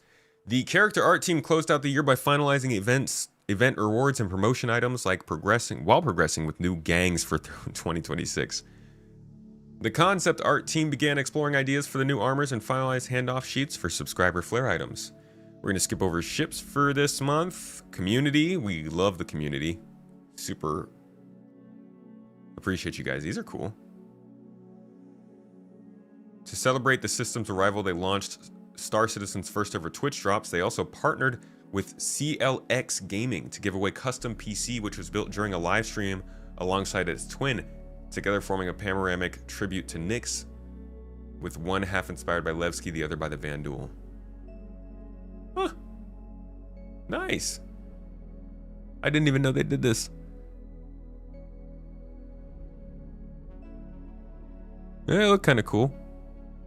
I mean, you know, I like the clean case myself. I prefer a nice white or a black with some good details, but if you're really into the like lights and sounds of Star Citizen, it'd be cool to get a PC.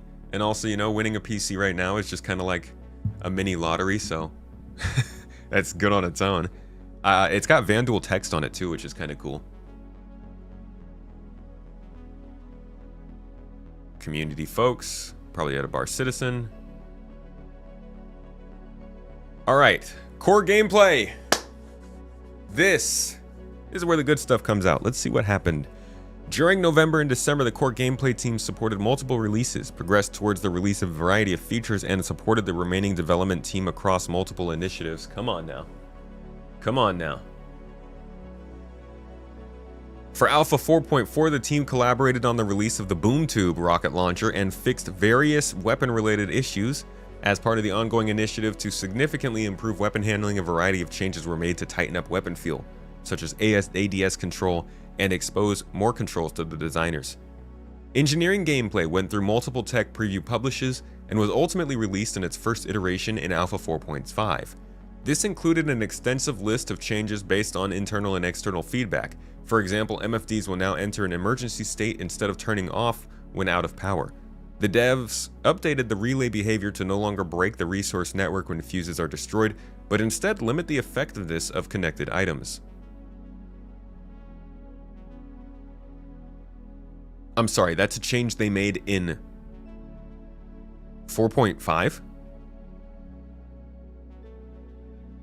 I genuinely thought that was a change they made from feedback over the last 18 months of us testing this, but okay, last minute changes, sure. The automatic reassignment of power pips is now optional via the game options, so that by default players have to first unassign power to reassign it. Okay, that's a good call. That's a good call. Ship light states were also tweaked for better audio and visual feedback during emergencies.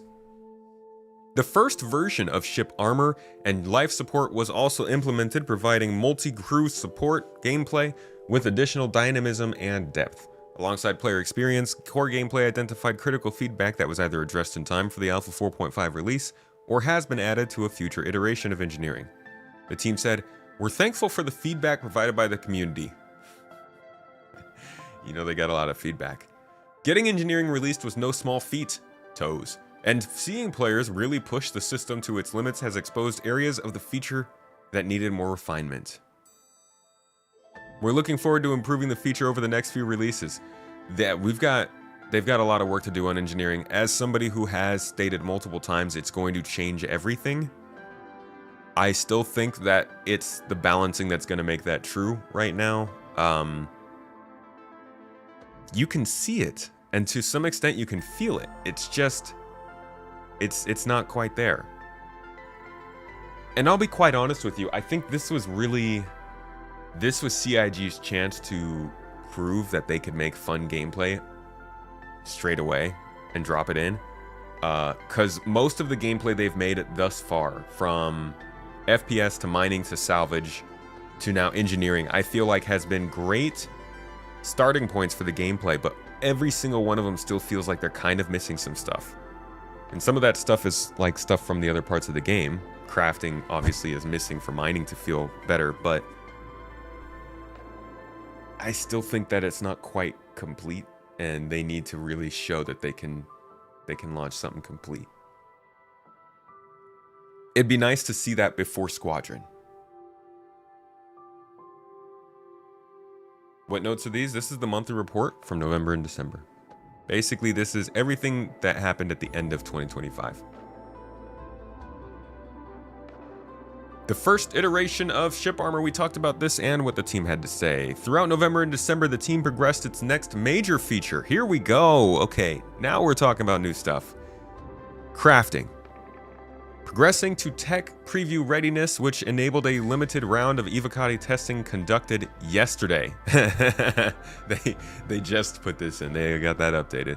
The initial preview included the core loop of creating various items and adjusting their stats based on material quality. Additional recent work on the feature includes shop support for material quality and the ability to sell partially full or mixed containers. So in the tech preview, we actually get partially mixed boxes now. Every box has both a quantity or like a how much is it filled level. So you can have a box that's half an SCU filled. It can also have a quality level. Now, I don't know if you can mix materials. I doubt it. But that already makes every cargo box even more distinct and unique. So that's going to be a lot.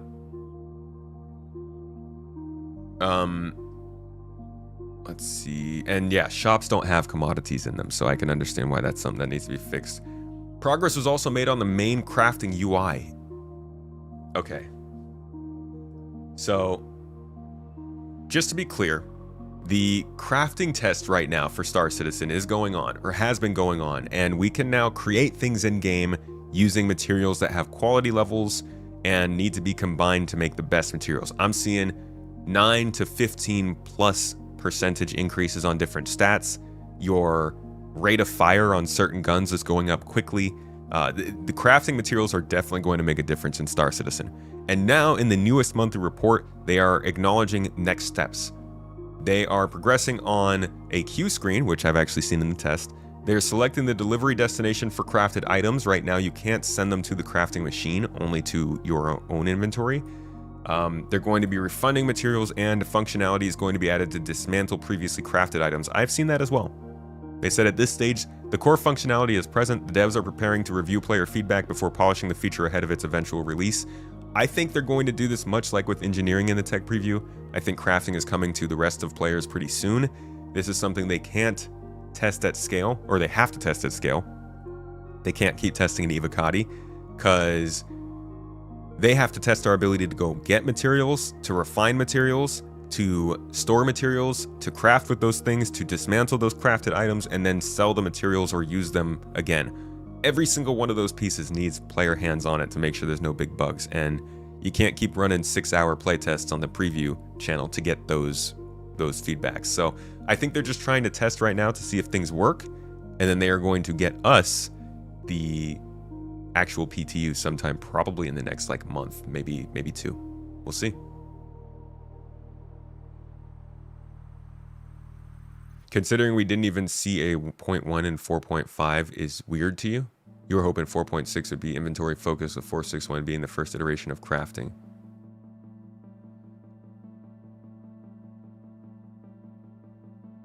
I don't know. I feel like the number doesn't really matter too much.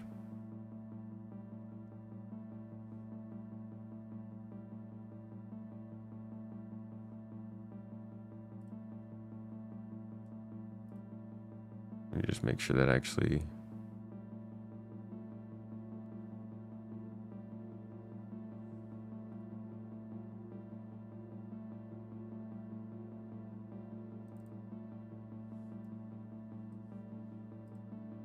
I don't know what I just recorded. Oh. God dang it. Okay.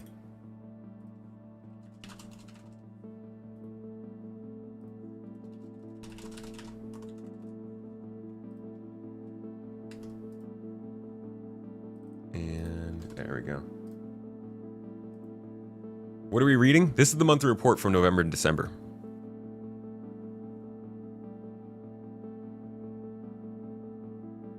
Oh, something that's interesting to note also is that for crafting, commodities come in CSCU, so micro SCU amounts of cargo. But FPS minables come in units. So 2 units of aphrite, 4 SCU of iron. And they're differentiating between how a FPS mineable is considered and a commodity is considered. So you can see that it's not like you're going to just be able to go out on Orion, get all of the minerals, and craft all the things. At the end of the day, to be the best, you will still have to go and get an FPS gun, go down to a cave, and mine some, like, basic gems. So I think it's nice. That's a nice touch. I want ships to be able to also interact with FPS minables, but at the same time, I like that it's requiring things besides just nice big ships. Feels like 4.4 and 4.5 could have been 0.1 and 0.2 of 4.3, but what would that have changed, you know? If 4.4 and 4.5 were 4.3, 0.1, and 0.2, then this patch would have just been 4.4 and it would have had the same stuff in it. It's still the same time. I also am annoyed at inconsistency of namings. But I think they keep enough wiggle room in their naming convention to where they could name it one way or the other.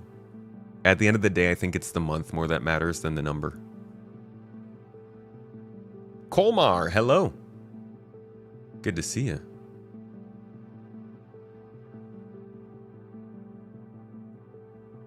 I'm curious why they chose a 1 to 1,000 quality system instead of just 1 to 10. Yeah, 1 to 1,000 is crazy. I don't know what they're going to do there. Numbering system of releases is probably mainly related to how they structure their feature branches. Yeah, basically whenever they want to include a new version of the engine, it's a major patch release. In technical terms, the patch numbers just help initiate what is a new stage, what is a new layer, and what is just a patch.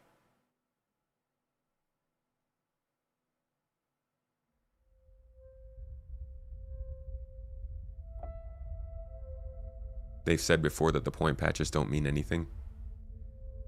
It's kind of changed over the years. They used to really not mean anything. Last year they were a lot more important. Just thinking in terms to why people might get confused with this game over others, it's easy to understand with other games what version was what. But even in other games, it's hard to like I don't know what Satisfactory 8.3 had in it. I can't say if Satisfactory 8.3 had enough to determine it to be an 8.3 as opposed to 8.2.1, you know? Like, if you're looking at this from the outside in, no number. Don't ever look at any numbers. I get what you mean by the versioning part of it, but I don't know, maybe they're the ones who draw emphasis to it, so they can't even say don't pay attention to it. It can be confusing though. If you don't really know what a number means. Like 4.6 doesn't mean the same thing that 4.4 meant, and 4.4 doesn't mean the same thing 3.18 meant, and 3.18, 312. It's weird. I'll give you that. What's up, Admiral?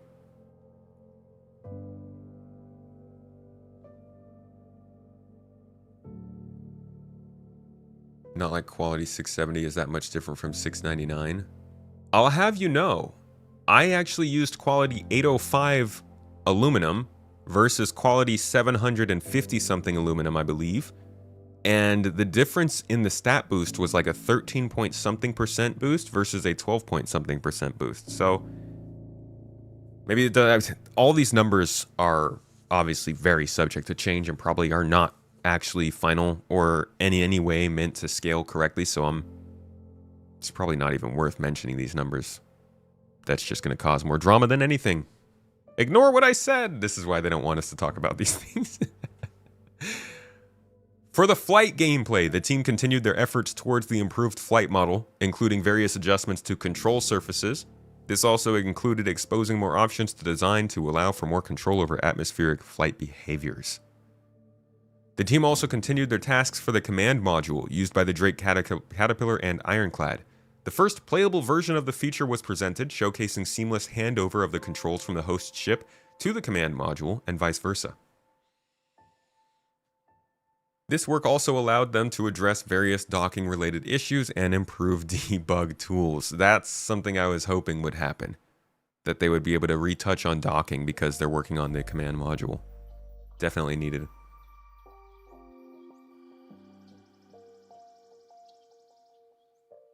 People will often kill for 1% on some stats.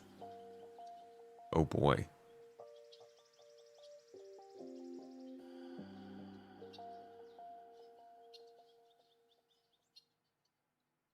Yikes. Toward the end of the year, time was dedicated to addressing issues with the existing transit and freight elevator system. MVP! Which were either reported by players using the issue council, the player experience team, or internal QA staff as major issues affecting various gameplay loops. Can confirm. Working with the QA team, core gameplay addressed bugs with very high reproductions or issues that had the tendency to manifest permanently. However, there are still many issues present that continue to be addressed. For the mission system, the designers now have the ability to specify conditional mission completions. For instance, Alpha 4.6 includes missions that can be completed by fulfilling one objective or an alternative objective. That's nice. Mission logic changes coming in specific patches is nice to see. Wonder what mission that's going to be. The team also investigated some of the root issues behind drop-off lockers that caused courier missions to be disabled. They also provided support for the various new missions and content deliverables, such as improvements to the progress tracker used for various events. Work continued on the inventory rework with internal reviews and bug hunting sessions. This is good. Internal reviews and bug hunting sessions is great to hear. Early steps were also established on capital ship refueling, leading to a task breakdown and refueling. So, two key features that I'm hoping we see in the first half of this year. The inventory rework is a big one that I was hoping we would get from the tech preview with crafting, and we're not seeing. That's a big surprise to me. I can't imagine this is very far behind. I really don't think that the crafting gameplay can make it to the live game without the inventory rework joining it. So I'm hoping we see a tech preview for this. I wouldn't say by the time we see the January monthly report, because that's probably in the next couple weeks, but by the end of February, I would be very worried if we hadn't seen the inventory in player hands yet.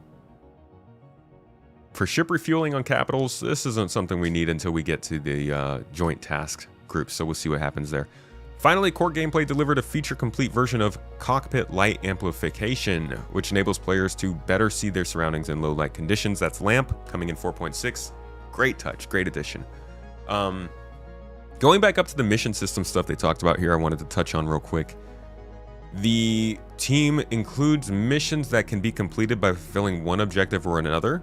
Conditional mission completions really speak to me in regards to this. These are some missions they talked about a while ago that were replacing missions. They were basically like if you were an old star Star veteran. One of my old cats in chat. Shout out to you guys. You great people. You probably remember the Gundo Covalix mission, the investigation. I think they actually took it out for 4.0, but up until 4.0, it was the best mission in Star Citizen, and it was for its entire existence, which dates back to 2018. So for 6 years, this mission was great. People loved it.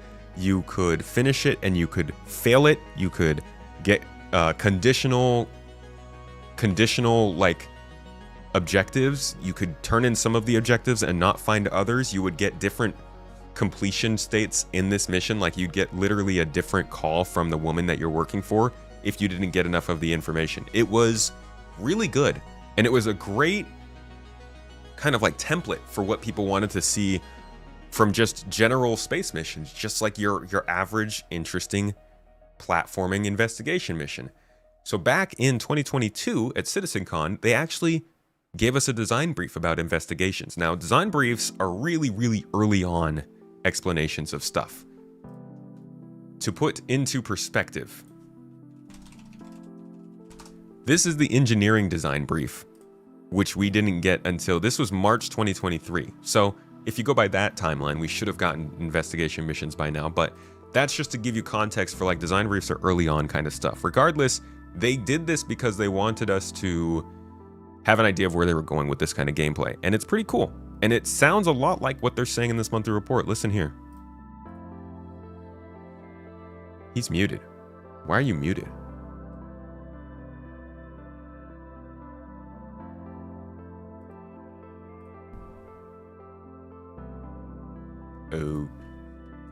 Okay.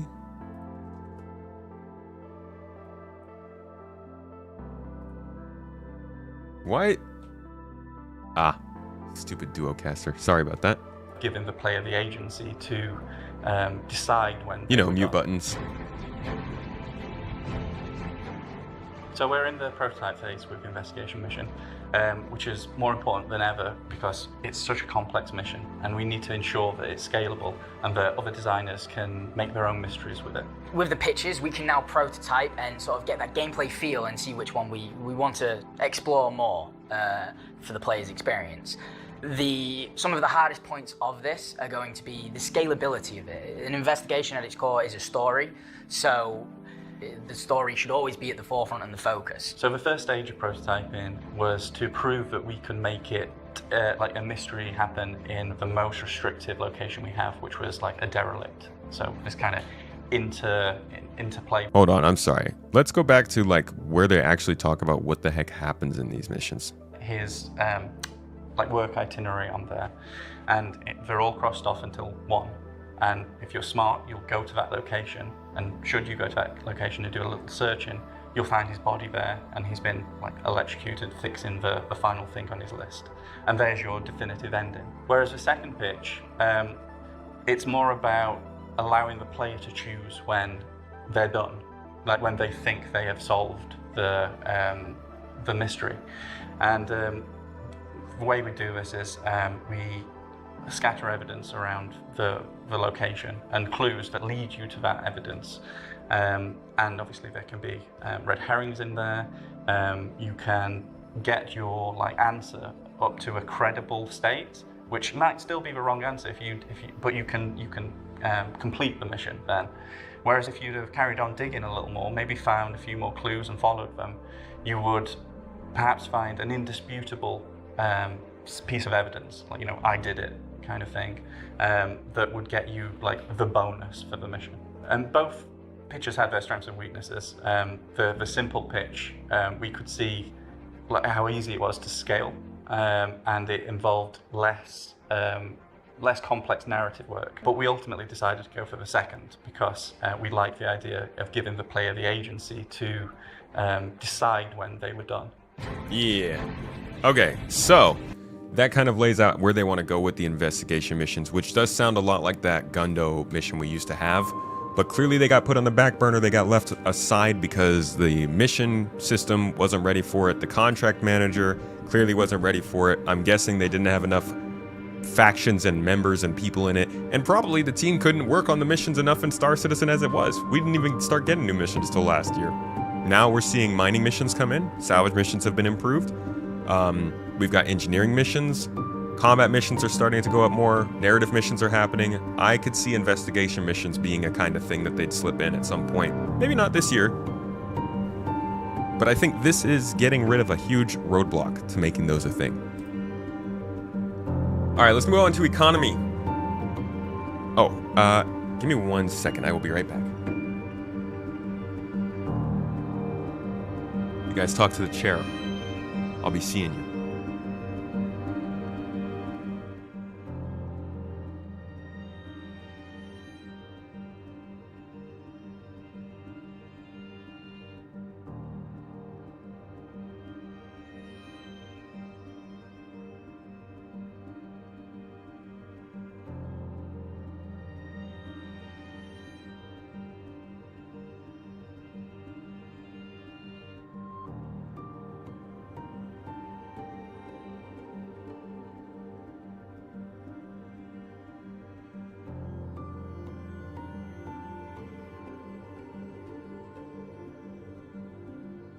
Oh, wait, okay. God, I gotta get off of here and get started on my crafting video. I'm so... I am so disappointed on understanding this NDA, man. It's so confusing. All right. Economy! What did I say? Don't talk to the chair. You didn't miss it. Based on community feedback, the economy team overhauled Wickelow's rewards. It's a little loud still, huh? Everybody's favorite. Most recipes now require fewer of each ingredient. Some items were redistributed into the loot pool, and the Idris and Wolf were added as rewards over the holiday period. The commodity price boost generated a wide range of feedback, with the strongest responses tied to the increased profitability of previously undervalued free trade resources. I didn't get to do enough of this to have a good opinion of it, unfortunately. I do feel like I need to get more hands-on with the gameplay stuff that's happening as it happens, instead of just reading about it and talking with you guys about it here. But I don't know. I don't know what the problem is with them or what the feedback has been. These insights are already being factored into future balance adjustments, though. Contested zones also received a few new vehicles as possible drops. I'm glad that they are working on this sort of semi-dynamic changes to the economy and stuff.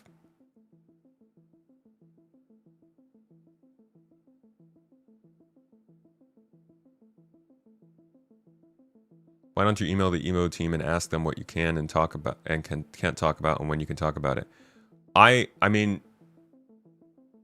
Vass and I posted the screenshot that I showed you of my message from them. Why do they not overhaul a Wickelow mission to hunt the prune face and get his head on a stick as hanger decoration? 'Cause he's our friend.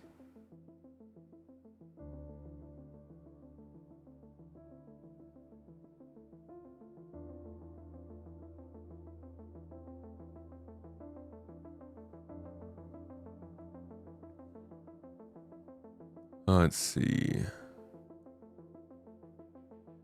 The team spent time in December on the Nix social station that will populate the system with safe trading zones and economic incentives. Love economic incentives, but not much about dynamic economy work still. The devs are also looking into vehicle ballistic weapons to give them proper caliber designations and operational costs associated with their size and type. We know that Star Sim's supposed to be getting worked on, but nothing yet still. Mission design ended the year focusing on quality of life fixes for 4.5, alongside bringing the derelict space station missions back to Stanton. What? Are there derelict space station missions in Stanton?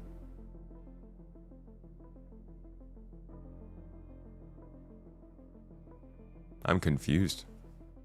Did I miss that?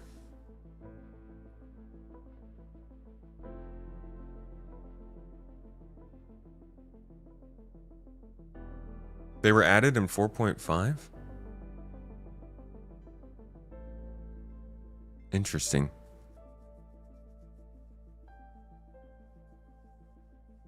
I gotta see if I could find some of that. I did not know that there were derelict space stations added to Stanton in 4.5, I guess.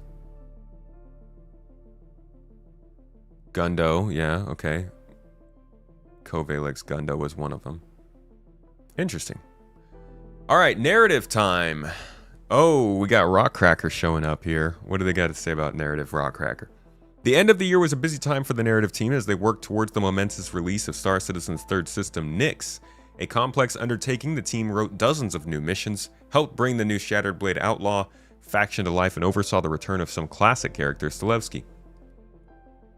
Additionally, the team supported the new content shown at IAE and the introduction of system-to-system hauling missions. In December, the team focused on setting themselves up for success in the new year with the PTU launch of 4.6. The team also wrote several NPC scripts in support of upcoming gameplay mechanics and missions. 2956 is going to be an exciting year in the Empire, they said. Not a single mention about Rockcracker. They're just putting pictures of this stuff. I don't know if this is Rockcracker 2, but this definitely is.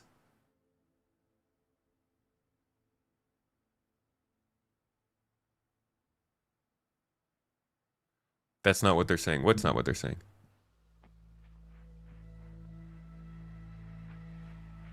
The abandoned Covalix shipping points. I honestly only remember one of them. But if this station coming back in includes the Covalix shipping hub mission, that would be really funny. Since we started talking about those today.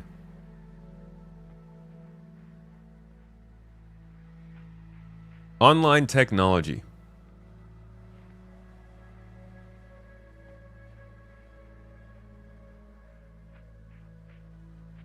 Last month, the online services team shared an internal tech demo, demonstrating what will be coming with item recovery tier 1. With this, they were able to properly establish the priority needs of the downstream teams. Okay, so we're closing in on item recovery tier 1. Work also continued on instancing, with the instance manager working as the cornerstone to validate the feature's inner workings. The live tools team successfully launched the new error reporting pipeline. Development of the web app tool continued, with the team expanding its scope beyond the initial crash ownership rules functionality. The tool will now incorporate additional capabilities to automate ticket assignment workflows, replacing existing manual and difficult to maintain processes for routing tickets to users. The audit logs feature for Hex is now live in production 2, providing enhanced tracking and monitoring capabilities for the team. Yeah, we have item recovery tier 0 right now. Item recovery tier 1 basically means that you're going to be able to lose all the things you have once again. It's going to go back from you keeping everything that's on your body when you die. But if you register the things that you have, you'll be able to get them back as soon as you die. So when you wake up, you'll wake up without your stuff. And that stuff will be left. And it can be looted, it can be found, it can be retrieved, whatever. You can go back and get it if you want. But in your hangar or wherever you respawn, there should be a button you can press that gives you back all the stuff that you already had for a price, for a certain amount of materials from crafting, for whatever it is, I don't know. But the idea is basically they're going to make it easy for you to get your stuff back because you have chosen to register it and pay for what is essentially the future of insurance. But you'll be able to lose it still. Once you do go back and retrieve it and get it back after you've died, that bricks the old version for now. So if somebody has stolen it, they won't be able to use it, but they can still sell it for money at shops. This is, again, just temporary, as they continue to work towards their final model. I played the crafting preview. There was no item recovery in it, though. Not that I knew of, at least.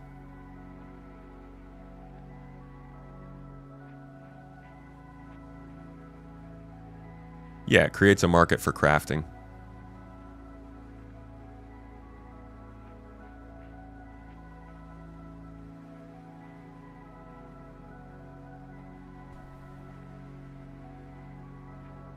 Continuing on. Where are we going? The tool will now incorporate additional capabilities to automate ticket assignment workflows, replacing existing manual and difficult to maintain processes for routing tickets to users. The audit logs feature for Hex is now live in production too, providing enhanced tracking and monitoring capabilities for the team. R&D. In November, the R&D team's PU focus remained on optimization. Texture streaming support was added for volumetric clouds and ground fog, including support for streaming 3D volume textures. Various optimizations were done to allow the inclining of C++ lambdas and to prevent allocations in situations where they must be captured as functions. This, among others, improves the runtime of IFCS thruster updates, subsumption and mission updates, and item resource generation and consumption. That's good, dude. Anything that can optimize the ability for the game to actually run better is really good. I'm glad that they still put so much into R&D. Read access to voxel trees can now be made concurrently, which helps with CPU gas cloud reads for radiation volumes, atmospheric flight data, door hazard state updates, and more. Also, lowercase CRC32 computations were optimized significantly. You better f***ing believe it. Threading-related OS calls, overheads were removed when updating vehicle parts and when checking for active impacts and damaged maps. Don't ask me to explain. Overheads in evaluating AI tactical queries were fixed, while the refactor of gas cloud light updates to remove the need for temporary memory allocations and significantly optimized CPU processing costs was brought to the PU. When I read this fast enough, I just feel like Tony Z. I'm just saying things. In December, more code was optimized for both projects. Among other things, context capture for immediately executed lambdas in various systems was improved to avoid unnecessary allocations. Priority and deferred action queues were cleaned up and optimized to allow directly emplacing past lambdas and to avoid unnecessary temporary copies. Entity classes are now also stored more compactly in the registry and allow for more efficient lookups. AI local variables no longer cause excessive allocations and locking costs. The time splicing of monitored zone updates, mission updates, is now handled more efficiently. Finding the closest shadow region node is now executed more efficiently, and work is also underway to speed up projected decal rendering, saving interpolators. Ah, the interpolators. This action saves interpolators. And that is the monthly report of November-December. Like I said, like I guess I've been saying over the last couple of weeks, this was a catch-up. It was 2 months of information, and it had some interesting information in it. Some stuff about crafting and upcoming features, but for the most part, this was about the stuff that we've already seen coming into the game. So, not as exciting a monthly report, but it had some insight. Either way, I usually these reports don't get that big until like March. February 1 is usually okay, but it's when you start hitting like March and April monthly report because they're preparing for the drops around the Invictus Week patch. Ooh, and things are getting interesting. It's very technical programming stuff that's not really relevant to gameplay apart from performance improvement.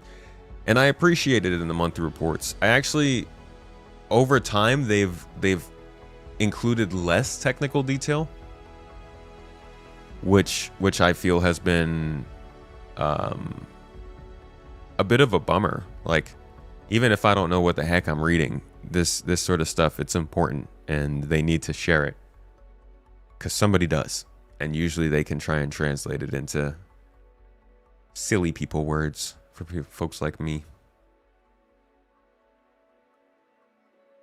All you hear is rubber, come quiet, Mustaford frog. You're glad they're being transparent, but this is kind of like the issue with Bug Smashers. It's too technical for most people. Yeah. Think of the interpolators, dude. All right, let's talk about ships now.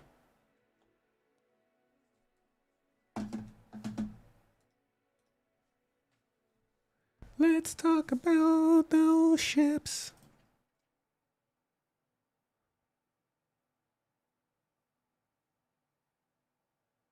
Ooh-wee. What is this?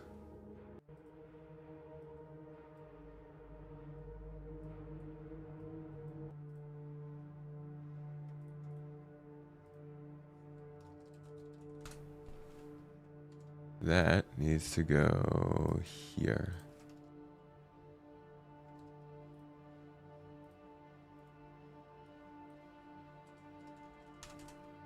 There we go.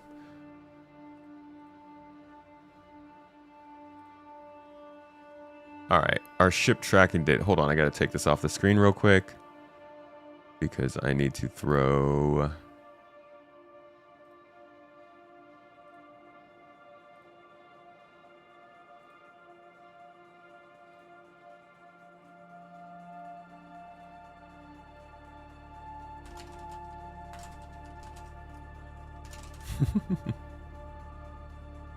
I always find it funny when I try to type something in and I actually am on caps lock, so it just does the stupid text where your first letter is undercase, lowercase, and the rest of your word is uppercase, and it looks like you're trying to make fun of somebody. The SpongeBob text where he's like bent over like that. You know what I mean.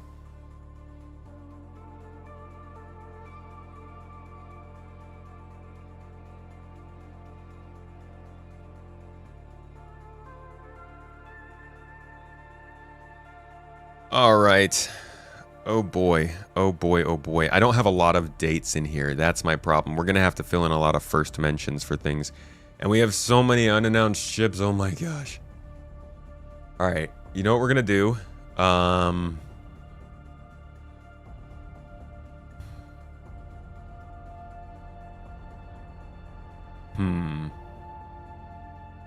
Okay, I'm going to edit this page real quick. I want to make another property here that indicates announced.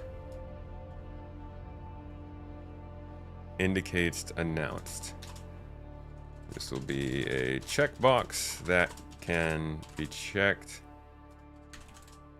for any cell that has the word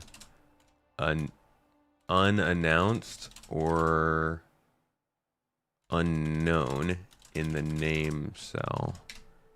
Cool. Yeah, because this is... I'm not doing this anymore with the unannounced ships. I'm going to make it so that this thing can just filter them all out of the side here.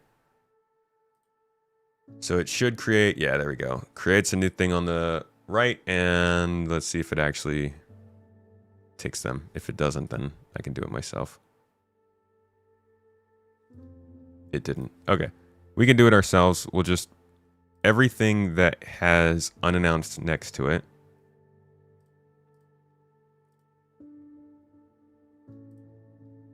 Unknown, unknown, unannounced. Okay. So now we mark all of these, and I just... Great.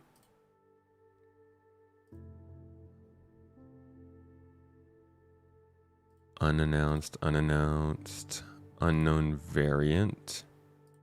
Okay, I think that's everything.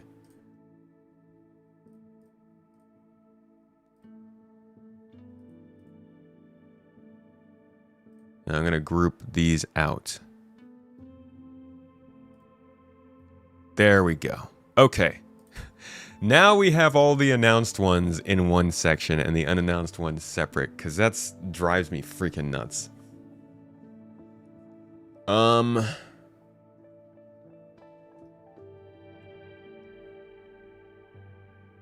Yeah, trying to keep track of the unannounced one is a whole different thing on its own. So we'll stick to that. Wait, why does this say final art? Because they had final art. Whatever, man.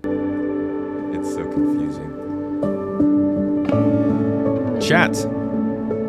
The monthly report has new ship information. So it is time to update our ship sheet, as we do every month, with what's going on in Star Citizen's current ongoing. Can we get all the released stuff towards the bottom, please? Star Citizen's current ongoing drive to get us all the ships that we could possibly want and love. Let's say dev phase. There we go. Everything that is released. At the bottom, please. I mean, at least they're all next to each other now.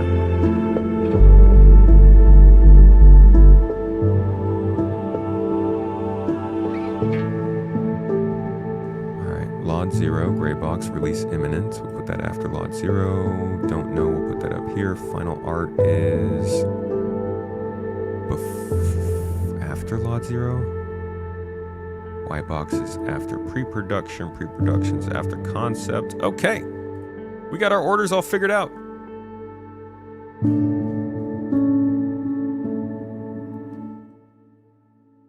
How'd the music get so loud? That's weird. Sorry, guys. I don't even know what the heck happened there. It just spiked really loud. All right. Sorry, I was organizing all of our the ship stuff so we could have all the release stuff at the bottom. Let me know if the music does that again. I'm not sure what happened there. Okay, monthly report. Let's do it.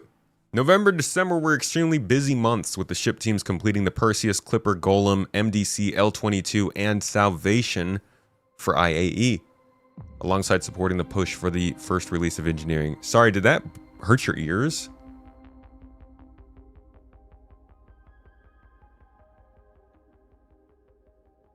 I'm sorry, guys. I don't know why that happened. It's just more tech stuff I have to figure out. So we have a couple of ships to update straight from that. The RSI Salvager that we now know is the Salvation. Obviously, confidence level is extremely high because it is released. Oh, and now it's gone. The expected release for that, I don't remember what we had. God, we're gonna have to do so much cross updating right now. Okay, the RSI Salvager. We had that going in at, oh my God, we had a IAE release, confidence, and initial mention of April. So we'll put IAE. First mention was back in April. Monthly report probably, and the last update we got was right now, January. All right. Salvation's good to go. What was the next one on that list? The Wolf? L-22 Wolf was the laser variant. And that's one of our unannounced ships here. So we thought that was in the final art phase. We had some notes on it. It was in April. Gray box, Lot 0 in October. It could be, it could not be. We're just going to go with the fact that it is. And we'll just deal with the problems if we were wrong. Now, this one was first announced, first talked about in March with an expected release by us in IAE. Once again. Yeah, we're not bad at this.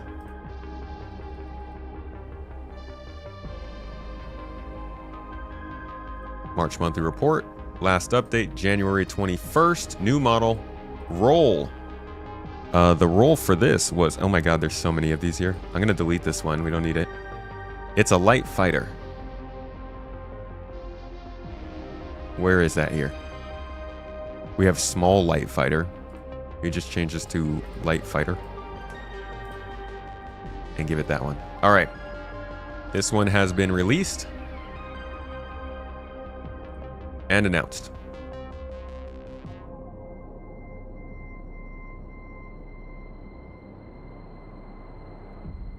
Nine years of diesel engines blasting your eardrums 8 hours a day? Bro, don't do that. Don't do that to yourself. What's another ship that just got announced, folks? What do we got? The Golem Ox actually was a complete surprise to me. I don't even... Drake Kraken... Dude, I don't think I have the Golem on here. I don't have the original Golem on here. Interesting. Okay, Drake Golem. I don't have the info for this, so we'll just fill this in as we can. Obviously, it's been released. The expected release for it was way back. When did the Golem come out? March? February? I don't even have a first date for that, but we'll say that the last update was also in March. Very interesting. I'm surprised that I missed this. All right, is a cargo hauler starter ship.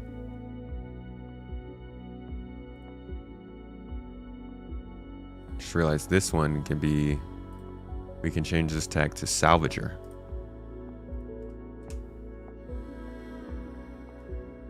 So then we can just say salvager starter. I love having multiple tags on each of these things. It actually makes it a lot easier to organize these. I'm realizing you guys probably can't really see the text that well. Okay. So the Drake Golem, that's good. Let's go ahead and duplicate this one and make the Golem Ox. This was a variant.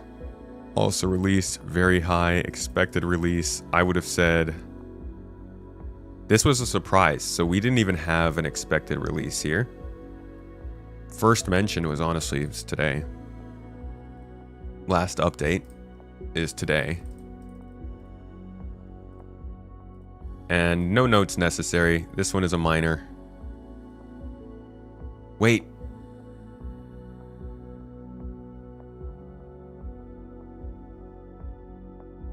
No, I'm sorry. This one's the cargo hauler. The original was the minor.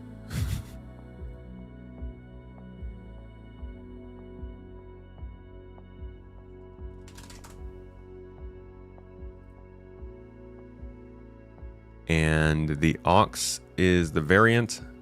Well, this was the new model. Okay. Next on the list, the Clipper. Drake Clipper. That was a unannounced vehicle. Oh boy. Which unannounced vehicle was it though, guys? Because that's honestly, it's a weird one. One was in white box. Final review in gray box in October. Once was experiencing cargo mechanism issues. I do think that's still whatever the Apollo variant is that they're working on that had the cargo variant issues.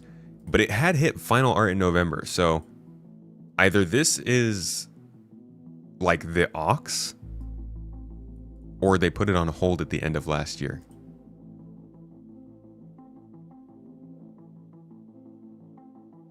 I don't know. That'll be interesting. For this unannounced ship, final gray box in August, Lot 0 in September. We could have guessed at this being the Salvation. That's some notes that we had there, but ultimately we didn't go through with it. We'll have to leave that one untouched for now. This one, final stage in September. We don't really have anything that's given us a clue as to being a Clipper.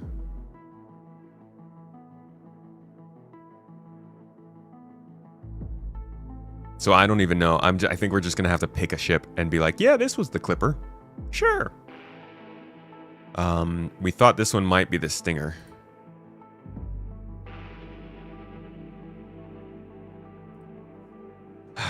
This is why I hate the unannounced ships. We're just going to call this one the Clipper. Screw it. We didn't even have an expected release for it. There was no first mention of it, but the last update would be today. We'll call this one a generalist.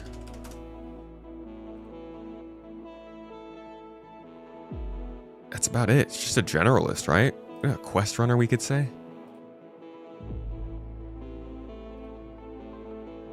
And we'll take it out of our unannounced list. This is backwards. This is gonna have to be an unannounced list.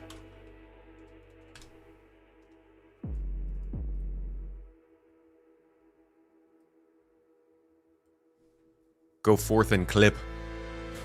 Clip thine wings. All right. We got the Clipper, the Golem, the L-22, and the Salvation. The MDC and the Perseus are all we have left. And the Perseus, luckily, actually has a slot already. Where is it? Here we go. Release imminent. It has released. Now, the expected release date for us on this was also definitely IAE.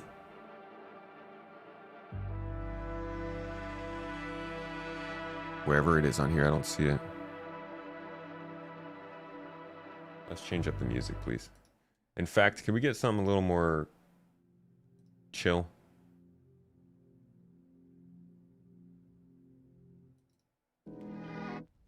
There we go. Yes, yes. I love this song.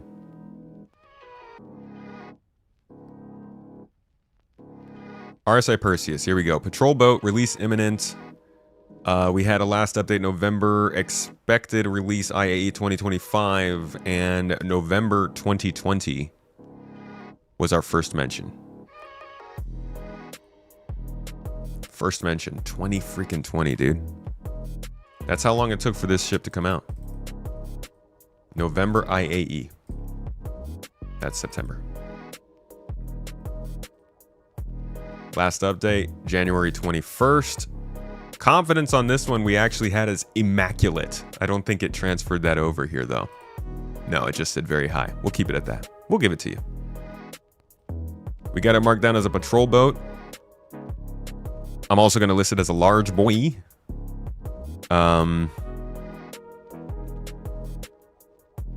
Yeah, I think patrol boat. We can call it heavy. Not heavy strike fighter, just heavy, bro. We're going to start to break out the delineators a little bit more granularly. Husky? Would you call it husky? The Perseus? Big boned. MDC. All right. Do we have the MTC here? Was that a thing that we actually covered? Yes, Great Kite MTC. All right. We got a variant of this bad boy. So I'm going to duplicate this guy. Call it the MDC. Say we've got very high confidence on it because it is released. No expected release date. First mentioned today. Last updated today. A PDC version of the MTC. Still broke. Honestly, the PDCs need help. The hitbox for them on its own is not great from what I've seen. This is a ground vehicle.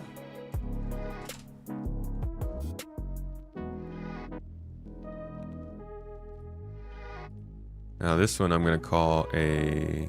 I'm going to get rid of the ground raider tag. And we're going to combine this to call it a ground vehicle and a quest runner. There we go. That's the MTC. Okay. So, that's all our old stuff. Oh my gosh. Glad to be past that. Now we can move on to what's new and exciting. Whew. They said a big shout out to virtually the whole vehicle content design and QA teams who undertook the Herculean effort of multiple sweeps across the entire fleet of vehicles to validate and make changes to support fire, dynamic room atmosphere, resource network, and engineering features, as well as the artist who helped spot fix the most egregious errors. We'll need that on the rest of them, but I bet it was a ton of work, yeah. In the UK, progress was also made on numerous vehicles coming later this year, including the Gattac Raylan, which entered production in mid-November, with the initial artist building on the pre-production work done during the white box phase. Now, interestingly, they say that it has entered production. Sorry, music's a little bit loud still. They said that this has entered pre-production. Or sorry, not pre-production. This has entered production in November. But they're planning on it coming this year. That means they're not going to have the 18th month cycle that they've talked about for these ships unless they're talking about maybe from the pre-production of earlier. Either way, Gattac Raylan, we can expect it this year. So we're going to make sure that our confidence level supports that.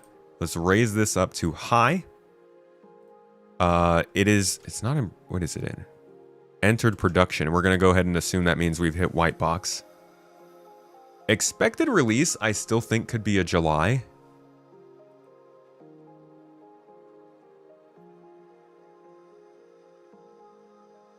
Honestly, though, if it's just hitting production now, I think it's going to be an end of year thing. So I'm going to shift my due date for this to IAE.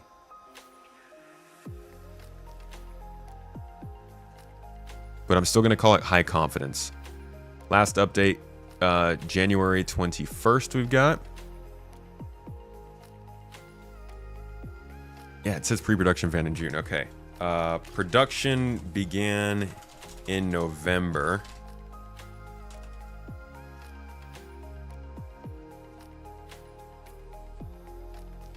building on the pre-production work done during the white box phase. Wait, initial artist building on the pre-production work done during white box phase. So then they're in the white box.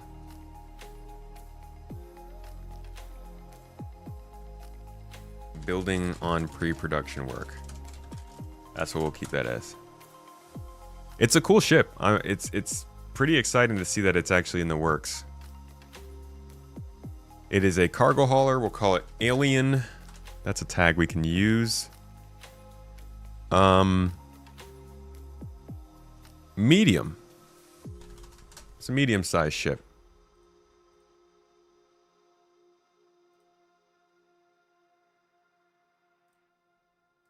In fact, I'm just going to change this to say medium. There we go. Medium ship. New model. Definitely announced.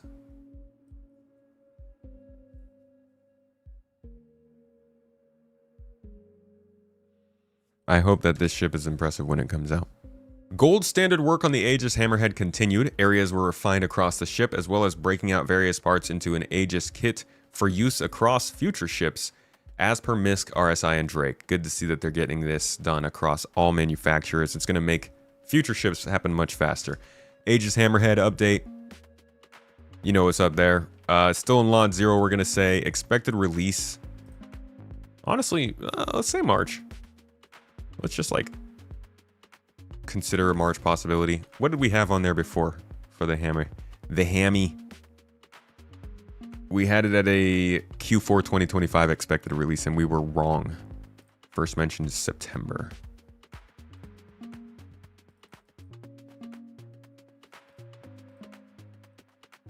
Last update, January 21st.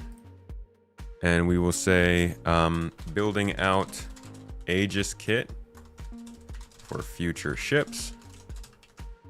And what else? What else did they say? Refining areas. Yay, refining. Lizard on a stick. Thank you very much. Yo, thank you for the membership on YouTube, dude. Started us off with the YouTube support today. Can you please be kind? Thank you. Can you believe these guys? Thanks, man. I recognize it, okay? Much love. The MISC Hull B passed its white box review and moved into gray box. Good to hear. Well, this is funny because the MISC Hull B is the make or break on whether or not we're getting the MISC Expanse this year, I think. They said they want to do a MISC ship. It could be the Hull B. It could also be something else like the Expanse. It's nice to see that the Hull B is moving into gray box, though. Let's get our dates for this because we don't have them. First mention was September. Last mention was November. Spring 2026 was the expected. I would still say that makes sense as the expected date. Whoops. I would still point, I think it's still going to be like around Invictus kind of time. I would aim at April. Well, it's in gray box actually. But it is a kind of a small ship. But it is the Hull B. It is the Hull B. Is this a small or medium ship? What do you guys think? It carries quite a bit of cargo. It's like a two-person ship, but it's still like relatively small if you take out all of the cargo space. Maybe it's more of a summer kind of time ship. We'll put it at a July release. We'll keep the confidence at medium. You would say it's a medium? What do the color mean for the boxes? Oh, the colors are random. It's the words inside of them that matter. I guess I could color code it a little bit better. All right, so this thing is in gray box as of November. And they didn't really say much else about it. They just said that it went to gray box, so we'll leave it there. Definitely medium. Cool. So medium cargo hauler, we'll call it.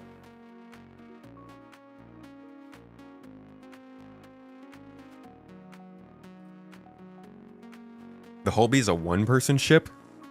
Jesus. Good luck doing that with one person. Moving on, we've got the Drake Ironclad, Ironclad Assault, and Command Module progressing towards their gray box reviews. In December, the Ironclad Assault received particular focus after the base ship resolved a lot of the required core setup. The first playable review gate of the Command Module's functionality was completed in mid-December. We saw this in the core gameplay section, so the gameplay development is following the ship development when it comes to the Ironclads, and this is good. I'm going to go ahead and break out the variant here because we're starting to get more granular updates on them. So we'll have the Drake Ironclad Assault and the basic Drake Ironclad here. Now, both have progressing towards their gray box reviews. So they're still in gray box, but they're getting there. They're getting close. I'm going to go ahead and still say these are a expected Drake Defense Con release. So end of May. End of May is actually feeling more and more hopeful now. If they're just getting to their gray box review in November, that would probably give them about 4 months to go from Lot 0 to released. That's a lot of work. But it's doable. It is doable. Like, knowing CIG, when they want to get something released for a deal, they get something released for a deal. And I'll tell you, releasing the Drake Ironclad in the Invictus Defense Con this week on Drake's Day would be one of the best things they could possibly do for this game in all of its history. It would be such a perfect release time for this game. It would lead them into Squadron. It would freaking catapult hype for the summer. And it would be good because we're starting to see a lot more need for heavy cargo haulers and stuff when crafting's coming in the game. So it's not like the Ironclad's not going to have its main gameplay need by May. Unless they're slow on crafting, then oops, my bad. When was the first time this thing was mentioned? Must have been whenever they released the concept for it. May of 24. That's right, that wasn't too long ago. This is not that old of a concept. They could announce it at Invictus in May 24 and release it at Invictus May 26. We'll have to see. Last update was today, of course. Yeah, literally, look, I didn't even mean to do that. I just set the release and announcement date as exactly 2 years apart. That was a... Nice. I guess they both got released on the same day, too.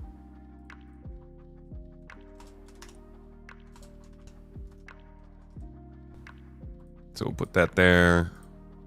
Last update, same day. Okay, now... Progressing towards white box review in August, approaching white box review in September, progressing well in gray box in October, approaching gray box review in November, December. And then for the Ironclad Assault, what I'm going to put here is actually... Oh, that was the Assault. No, that wasn't the Assault. This is the Assault. For the Assault, I'm going to put same as above. Oh. Same as in the Ironclad. I love this about Notion, dude. Everything that you put in as its own line gets added as its own object, so you can tag it wherever. So I could literally just tag this here. But adding the following. And then I'm just going to copy in the stuff that they just told us about the Assault.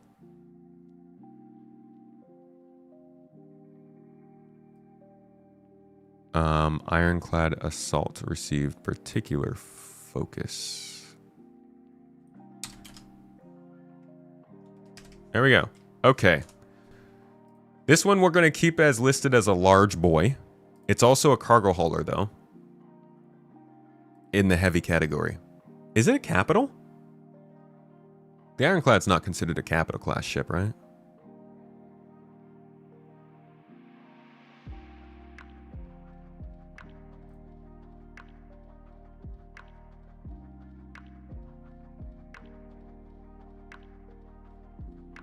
If they want to release content and features, that will come with Squadron into the PU as well.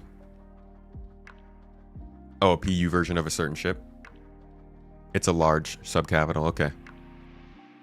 Cool. Then it stays as a large boy. Oh, this is a cargo hauler.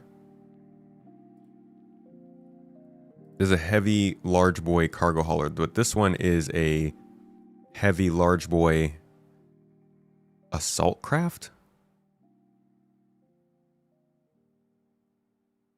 Pocket carrier? It's kind of a pocket carrier, to be honest. I'm gonna put that on there.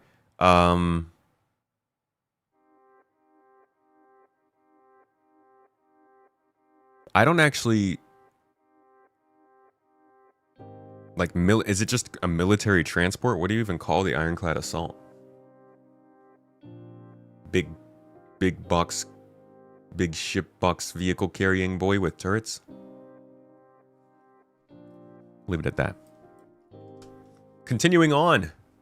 The Greycat UTV also continued through development, including updates to the dashboard after discussions with UI on how to best integrate the required screens, as well as a motion capture session to add a new enter and exit animation. Hopefully that enter and exit animation is not too long.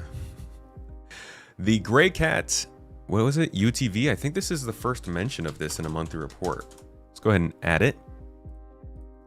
It is not released. It is... They didn't give us any specific... If they're doing dashboard updates and UI stuff, then it's probably in gray box, if not LOD 0. So we'll keep it there.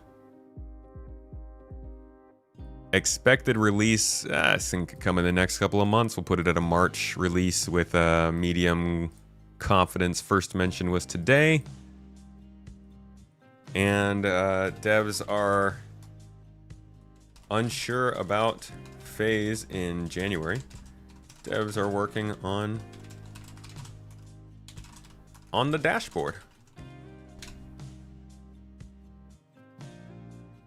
Now I'm gonna replace, so we have a link for this so you guys can see all of this publicly. I'm gonna actually replace that link with this page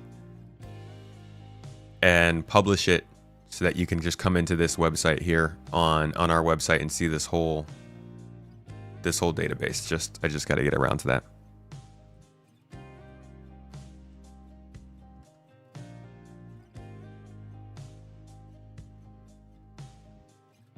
It's an M2 mixed with an A1. It's an M2 competitor? Yeah, I guess so. What would you call the M2? An armored cargo hauler?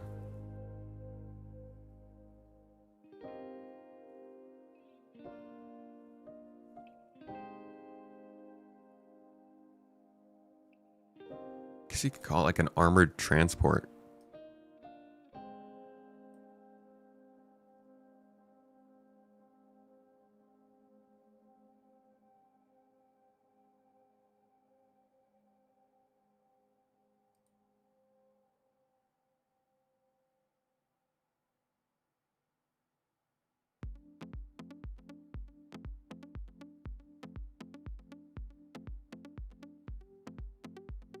Still a cargo hauler, yeah?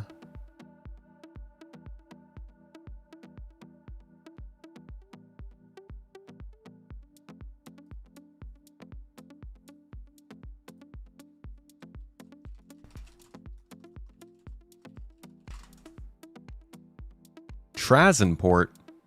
What the heck is a transport, dude? Learn to English. All right. What vehicle were we on here? UTV, we already got that. As mentioned during CitizenCon, the third in the series of large RSI ships, the Galaxy has entered pre-production. That's exciting. Not much of an update on it, but at least we get to know that it's there and being worked on. I don't think it's on the list. I think this is the first. This is the first mention. This is a huge ship to be bringing in for the first time on the monthly report. It's a monumentous occasion, folks. We already have the absolute utmost highest level confidence. In fact, we're going to say this is assured. Like, we know that the Galaxy is coming out. It is currently in pre-production, but the expected release is IAE this year because they have literally told us that. So we're going to mark it down for RSI Day. What's the guess on RSI Day? We will be literally coming back to this in November of this year. Do you guys think we can hit the exact day that RSI would be? if the Galaxy is the big ship that they're focusing on, they're probably going to make RSI Day either the first or second day. So it'll probably start on the 19th or 20th. So RSI Day would probably be like the 20th or 21st. I'm going to put November 20th as our guess. January 21st is our first mention. Actually, no. First mention would be whenever it was announced. I believe that was IAE of 2021.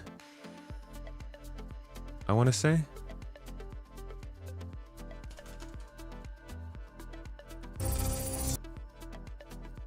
'22.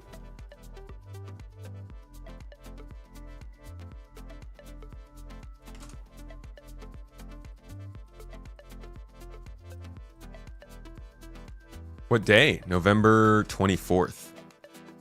It's a good day. So just like the Ironclad, this one might be almost exact to the year, to the day, in terms of years apart announcement and update or release.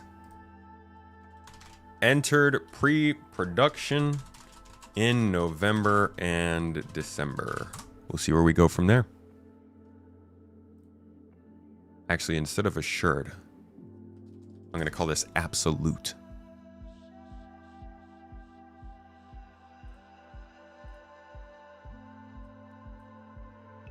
And we'll have high. Low can be gray. Medium is yellow. High is orange. Very high is red. And absolute is blue confidence, dude. What do you guys think? Will the modules be an additional pledge or included in the pre-release pledge? I think the you're gonna have to pledge for the modules. I don't think those are gonna be included. The Apollo was a good catch. Like that was a nice little extra yay they could do, but I don't think they'll do that with the Galaxy. Maybe though, we'll see. 4 currently unannounced vehicles progress through the pipeline.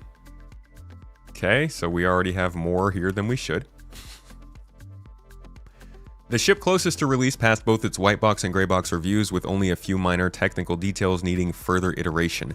So that means anything here that is not white box or gray box, I was wrong about. Like these have already released then. So this was final art in November, so this is released. I was wrong about it. This was final review in November, so this was also a ship that released that I was wrong about. So let's get rid of these two. This is final review in gray box. These were 2 unannounced vehicles. What could this have been?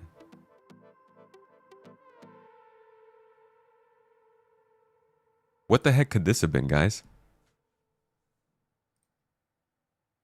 This was 2 unannounced vehicles. One was in white box, one was in gray box in September. And then one was in final review and one was in gray box in October. That means it would have had to have come out in November. Not the Wolf. Not the MDC.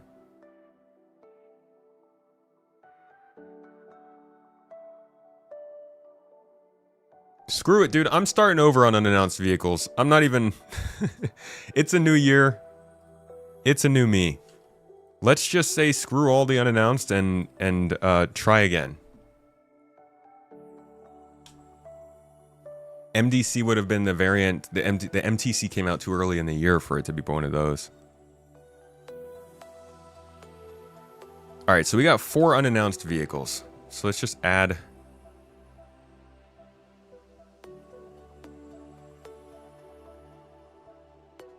Unannounced vehicle number 1.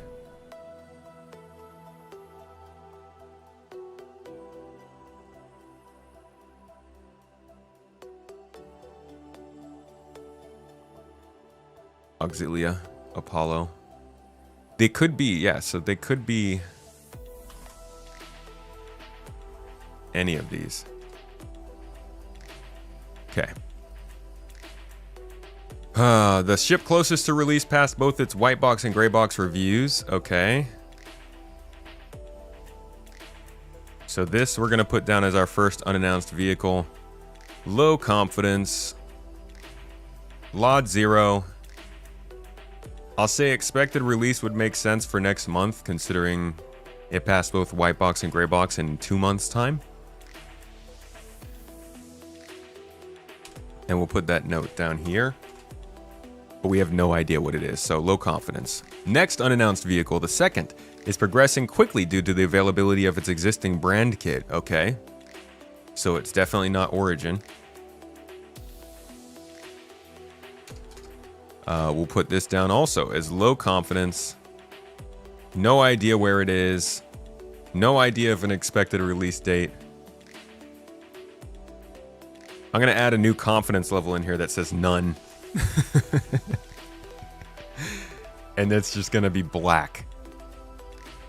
Just gray. No confidence. Super boring. First mention today. Last update today. And we know it's progressing because of its brand kit. We don't know anything else besides it. The third passed its white box following a hugely successful concept stage, which tells us nothing. But it does tell us that it is in the gray box. We're going to go ahead and say there's no confidence there either. No expected release date.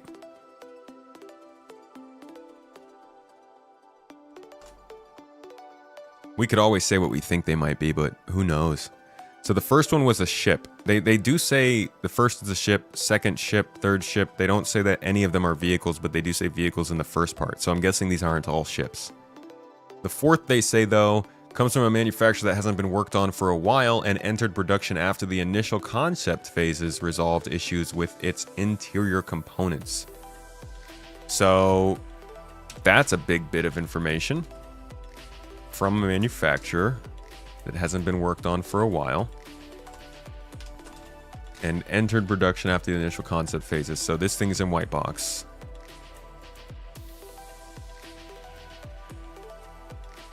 And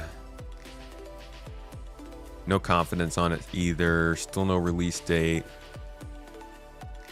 First mention was today. Last update was today. For the one that they said they have high confidence on. Where was it? This one?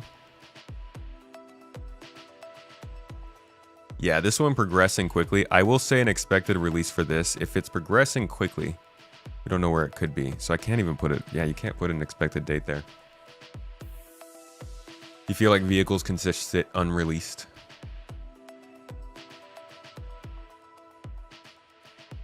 Have I tried contacting CIG on info about how accurate my data is? They would never tell me. I haven't tried that. I don't expect any sort of response.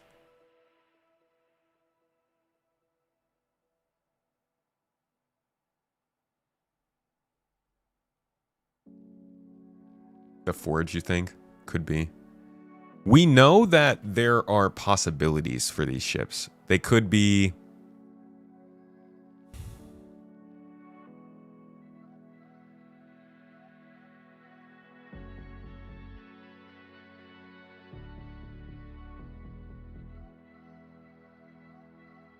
I almost want to have, like,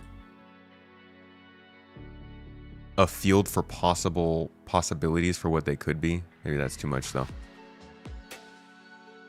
We'll see. We'll see as they build these out in terms of information what they might be. All right. Moving on, the North American teams continued work on the Kraken. Drake's capital ship continued through white box with the goal now set for its white box review in February.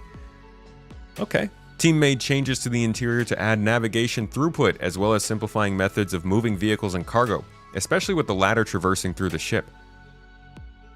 Yeah, they have the, oh no, this is the Kraken I'm thinking of. Jesus, the Kraken. A lot of work was done to ensure changes have no impact on the privateer variant when that goes into production in the future. The team also held a walkthrough meeting to show the ship ahead of the formal gate review, preparing the downstream teams for the sheer scope of work required. This is a massive ship. This is actually the only ship currently on the list that is a capital class. And it's a very impressive one. I'm going to keep our confidence on this one at medium. It is still approaching the white box review, I think they said.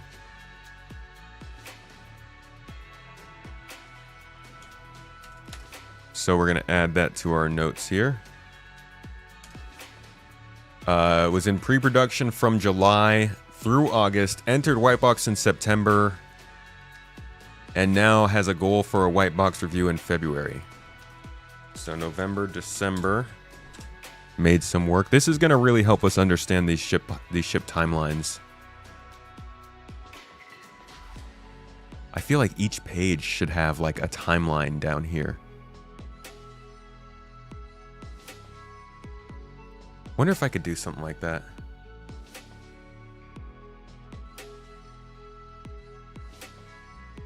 Like if I could make it so that any page here, hold on a second. Let's see. Let's say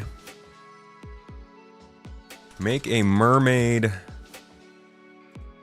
flowchart timeline with each node indicating a different month in the notes section of this page. Let's see if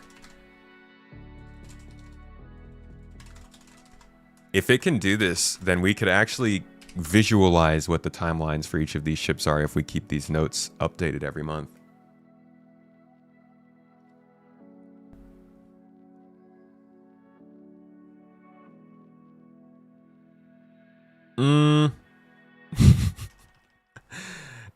It tried.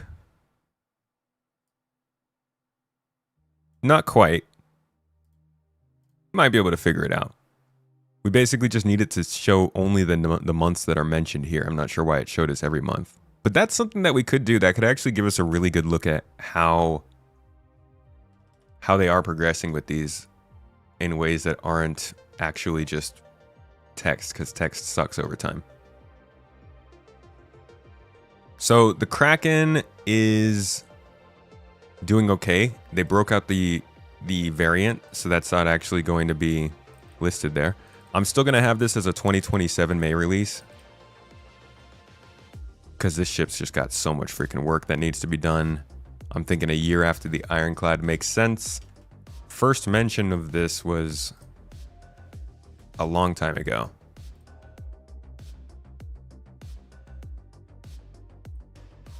No, this is first mention. When was it announced?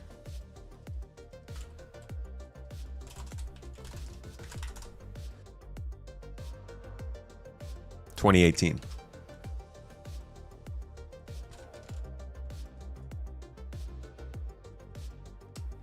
October 10th, 2018.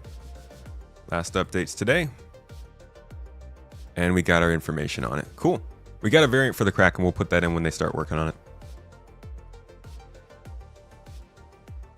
Is a note-taking tool with an AI assistant or a sandbox for vibe coding in general? This is kind of like a productivity suite.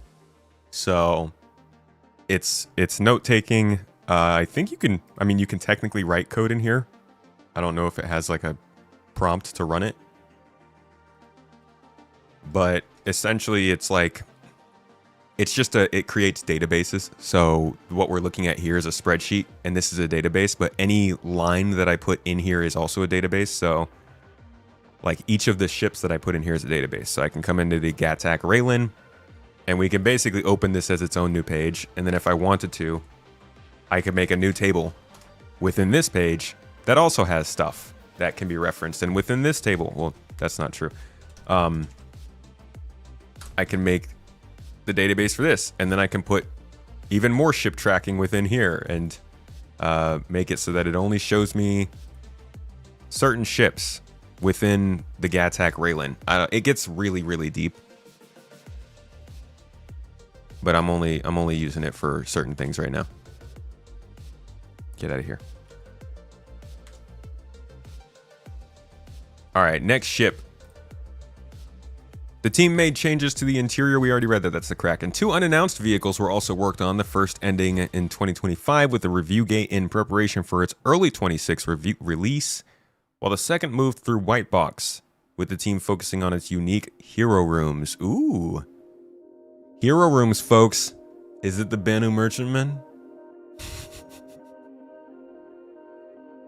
I'm sorry, that's just mean. It's not the Banu Merchantman. It's not. But we got 2 more unannounced vehicles. That's exciting. excitement explodes. I think I lost my grouping. What's going on?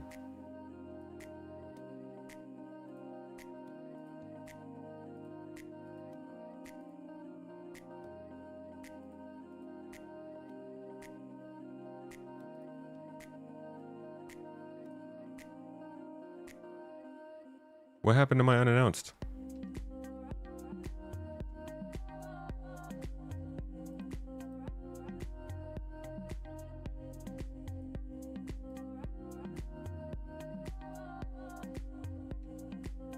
Where did my unannounced vehicles go? Did I just lose?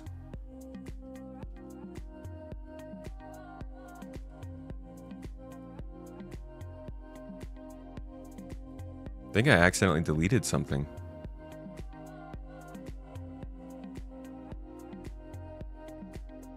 That's weird.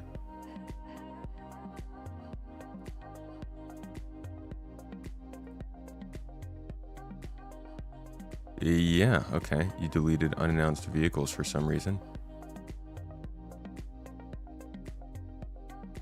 Give it back.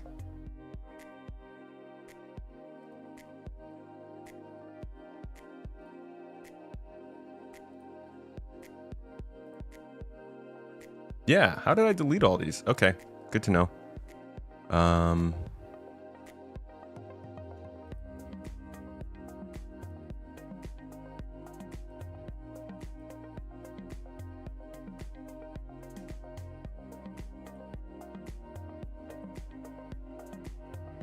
It's gonna be the G12. Yeah, we're definitely in. We're gonna get the G12 somehow, some way. It's kind of a bummer because it feels like, okay, they're not actually restoring. It's kind of a bummer because it does feel like we might, like that might be their origin ship. They're talking about how they're gonna have an origin ship this year, and then we end up getting just the buggy that they already have been delaying.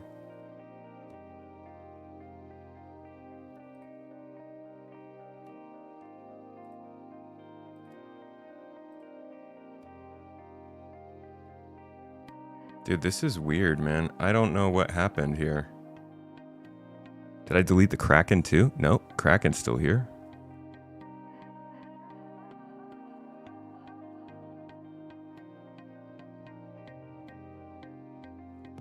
You think the origin is back? They kind of walked back from ships to vehicles. Did they say that somewhere?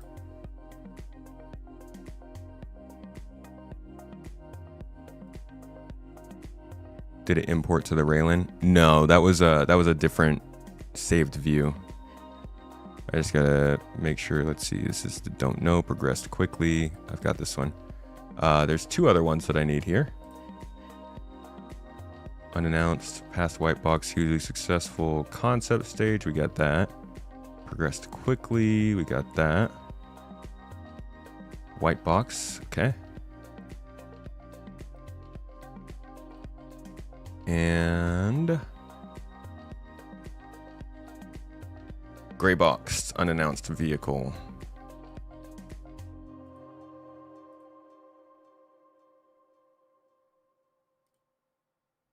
No, I think I got all of them. You're not sure you're referring to the SCL where they spoiled the list of manufacturers when they mentioned origin in that list. Oh, I see what you mean, yeah.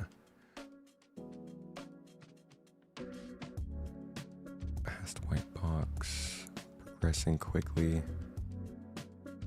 There's one more from a manufacturer that hasn't been worked on. Past white box, progressing quickly. There we go. This is the one. Okay. Now we're good. I don't know what I did there, but let's continue. Unannounced vehicle. We've got a new one. This one is past its review gate in preparation for its early 2026 release. That's an interesting. So this might release this month. Toes. I would say this month or next month, right? Can't really be much earlier than February. Or like you can't be early and still be in February. So we're going to put this down as January, end of January. First mention was today. Last update was today. It's probably, let's say, release imminent. with very high confidence. We don't know what it is. We don't know if it is coming this month, but it's definitely going to happen pretty soon. Could be the Apollo. Let's say... Could be the Apollo variant. I really want to have like a multi-choice option in this list where we can just have the ship names that it might be. But that feels a little too deep. The other one moved through White Box with the team focusing on hero rooms.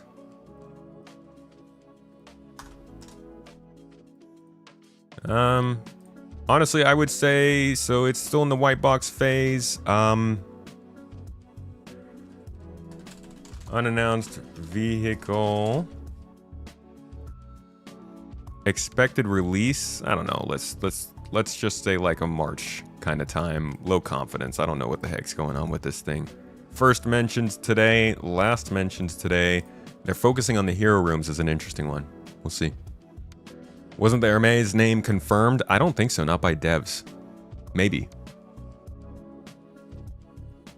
Always possible.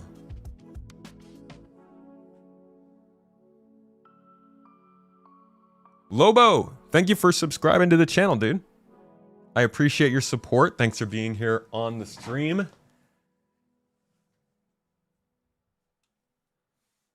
ISC tomorrow is going to feel weird. Yeah, we'll see.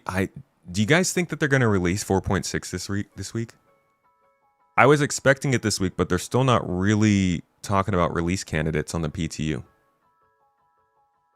So I do wonder. Okay, that's everything. That's all the ships that we're tracking right now. This is everything we've got going on. Obviously, there are some ships here that have not gotten any updates in a little while. Most of the stuff that's released is what's missing the dates, and unfortunately, maybe I'll go back through and fill these in when we have the time. But these were the ones I was mainly concerned with, and we got them mostly updated. So how many ships? Let's sort this by last updated. And we can see how many ships are currently in development. We got 1, 2, 3, 4, 5, 6, 7, 8, 9, 10, 11, 12, 13. Right? The rest of these haven't been updated recently or are released. Any of these? Drake Clipper released. Grey Cat MFC? What the hell is that? Oh, that's all right. The crafting of the MTC. We got the Forge on here. Haven't heard much about that. The Wolf is released. Yes, yes, yes. Released, released, released. Anvil Liberator still in pre-production. Just says all new ship. Can delete that. It's a blank one. Delete that. Kruger Stingray. We got that. Released, released, released. RSI Aurora. Wait. They did talk about that, right? They didn't even talk about that. But the RSI Aurora we actually know is getting released. So let's update that. Yeah, this one is basically released. Let's say whenever the patch comes out. I think that's probably this Friday. First mention, 2012. Wait, you can't go back to 2012?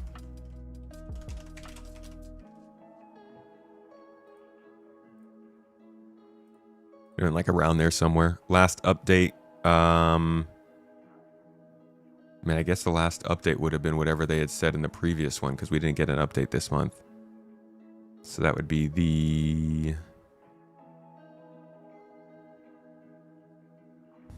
Aurora.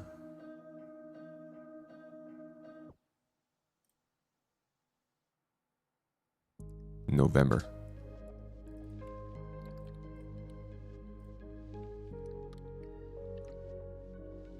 Where'd it go?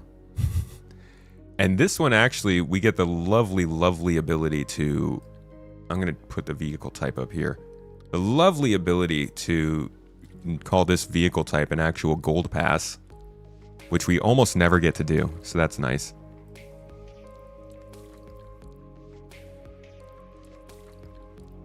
And you know what? The roll I'm going to put here too. There we go. This makes more sense to have all these boxes in the beginning here. How many 2026 ships am I thinking? Well, they said 21 plus, right? Probably around like 20, 24, 25 ships this year. So we're already seeing half of them in development, which makes sense. Considering how many they want to release, I'm guessing we're going to see these delivered much more quickly than we are used to seeing. So these dates will be changing a lot over the next few months, I think. Just saw your What is Star Citizen vid and has finally tipped the scale and convinced your ADHD mind to download and install the game.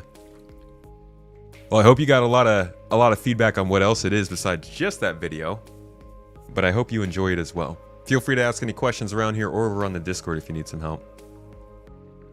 Do I incorporate the list of manufacturers they mentioned in the SCL into my educated guesses about those unannounced ships? Not really, no. I'm not considering that at the moment. I'm not even really guessing at these ships right now. I know we have a few ships that we're expecting, but I don't think I have enough info to really make a good guess on it. Could the Forge be one of the unannounced? Absolutely.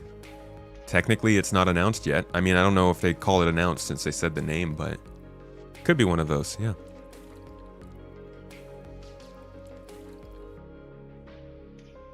Gold Standard Aurora is 4.6, yeah. Aurora Mark II. Who knows? How many existing concepts do I think will be released? Well, we'll definitely get the Raylan. We'll get the Galaxy. That's 2 concepts. I think... Let's see, what else is there? There's the Ironclad. I think we'll get that. The Hull B is also a concept. I think that's coming.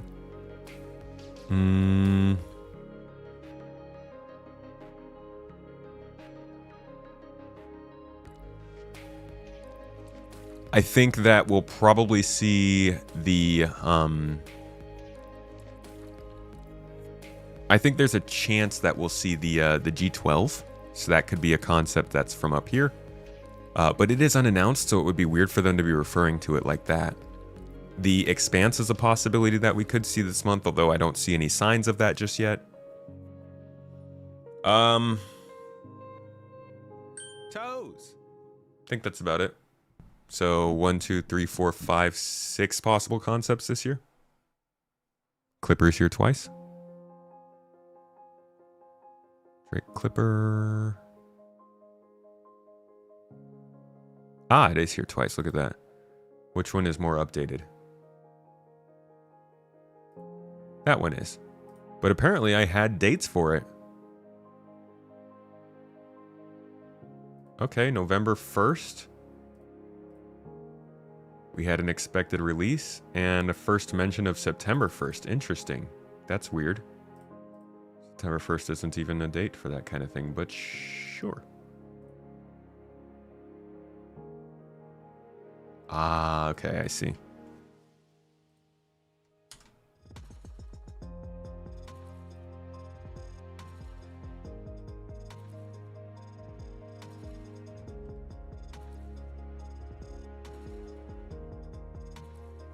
So this was actually, we'll just say this was actually first mentioned in 2024, because this was in the IAE video.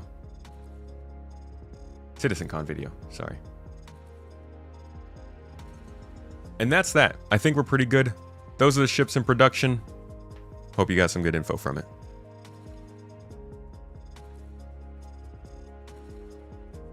Pioneer next November.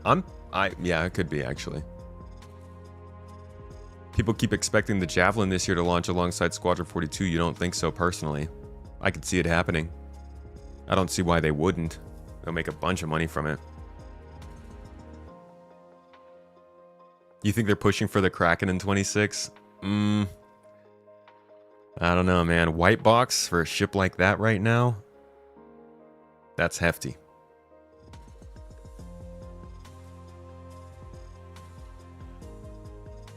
QV stations are broken in 4.5. That is correct. All right, y'all. I'm wrapping it up today. I'd like to thank everybody on Toes Gang for the day. You were awesome. Just Game, Anonymous, Galadrim. Thank you guys so much. Lycos, Lobo. Thanks for dropping in with a couple of subs too. Mr. Chip, PK. My folks, Benefit Man with the bits all day, and Maverick, of course. Arctic Wolf, Uncool. You guys are great. Juke, thanks for getting me shot. I appreciate you. You're great. That's what I'm here for, you know? Love getting shot by Nerf guns. I'm gonna go work on my crafting video now that I know I can actually make one. Keep an eye out for that on Space Tomato 2 and the main channel. Or maybe I'll just put out a short on Space Tomato 2 to talk about it. Either way, thank you all for joining me this Wednesday. I will see you on Friday for some more gameplay, and then we'll try Star Rupture. Can't make a promise because we don't know what the heck's going to be actually happening on Friday, but the plan is to hopefully play Star Rupture then. I'm going to pass you all on over to another lovely Star Citizen streamer who's on...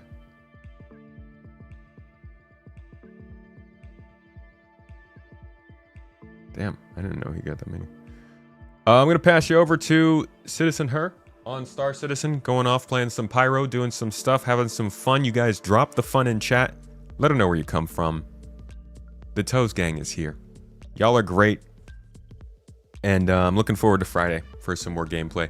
Remember, keep an eye out for some videos. If you're on GII, look and see what kind of events are going on and what you can become a part of today, the rest of the week. And I'll see you in a couple. Thanks for being here, everyone. I hope you got some good information and ship news and all those things, and I'll catch you later. Bye-bye.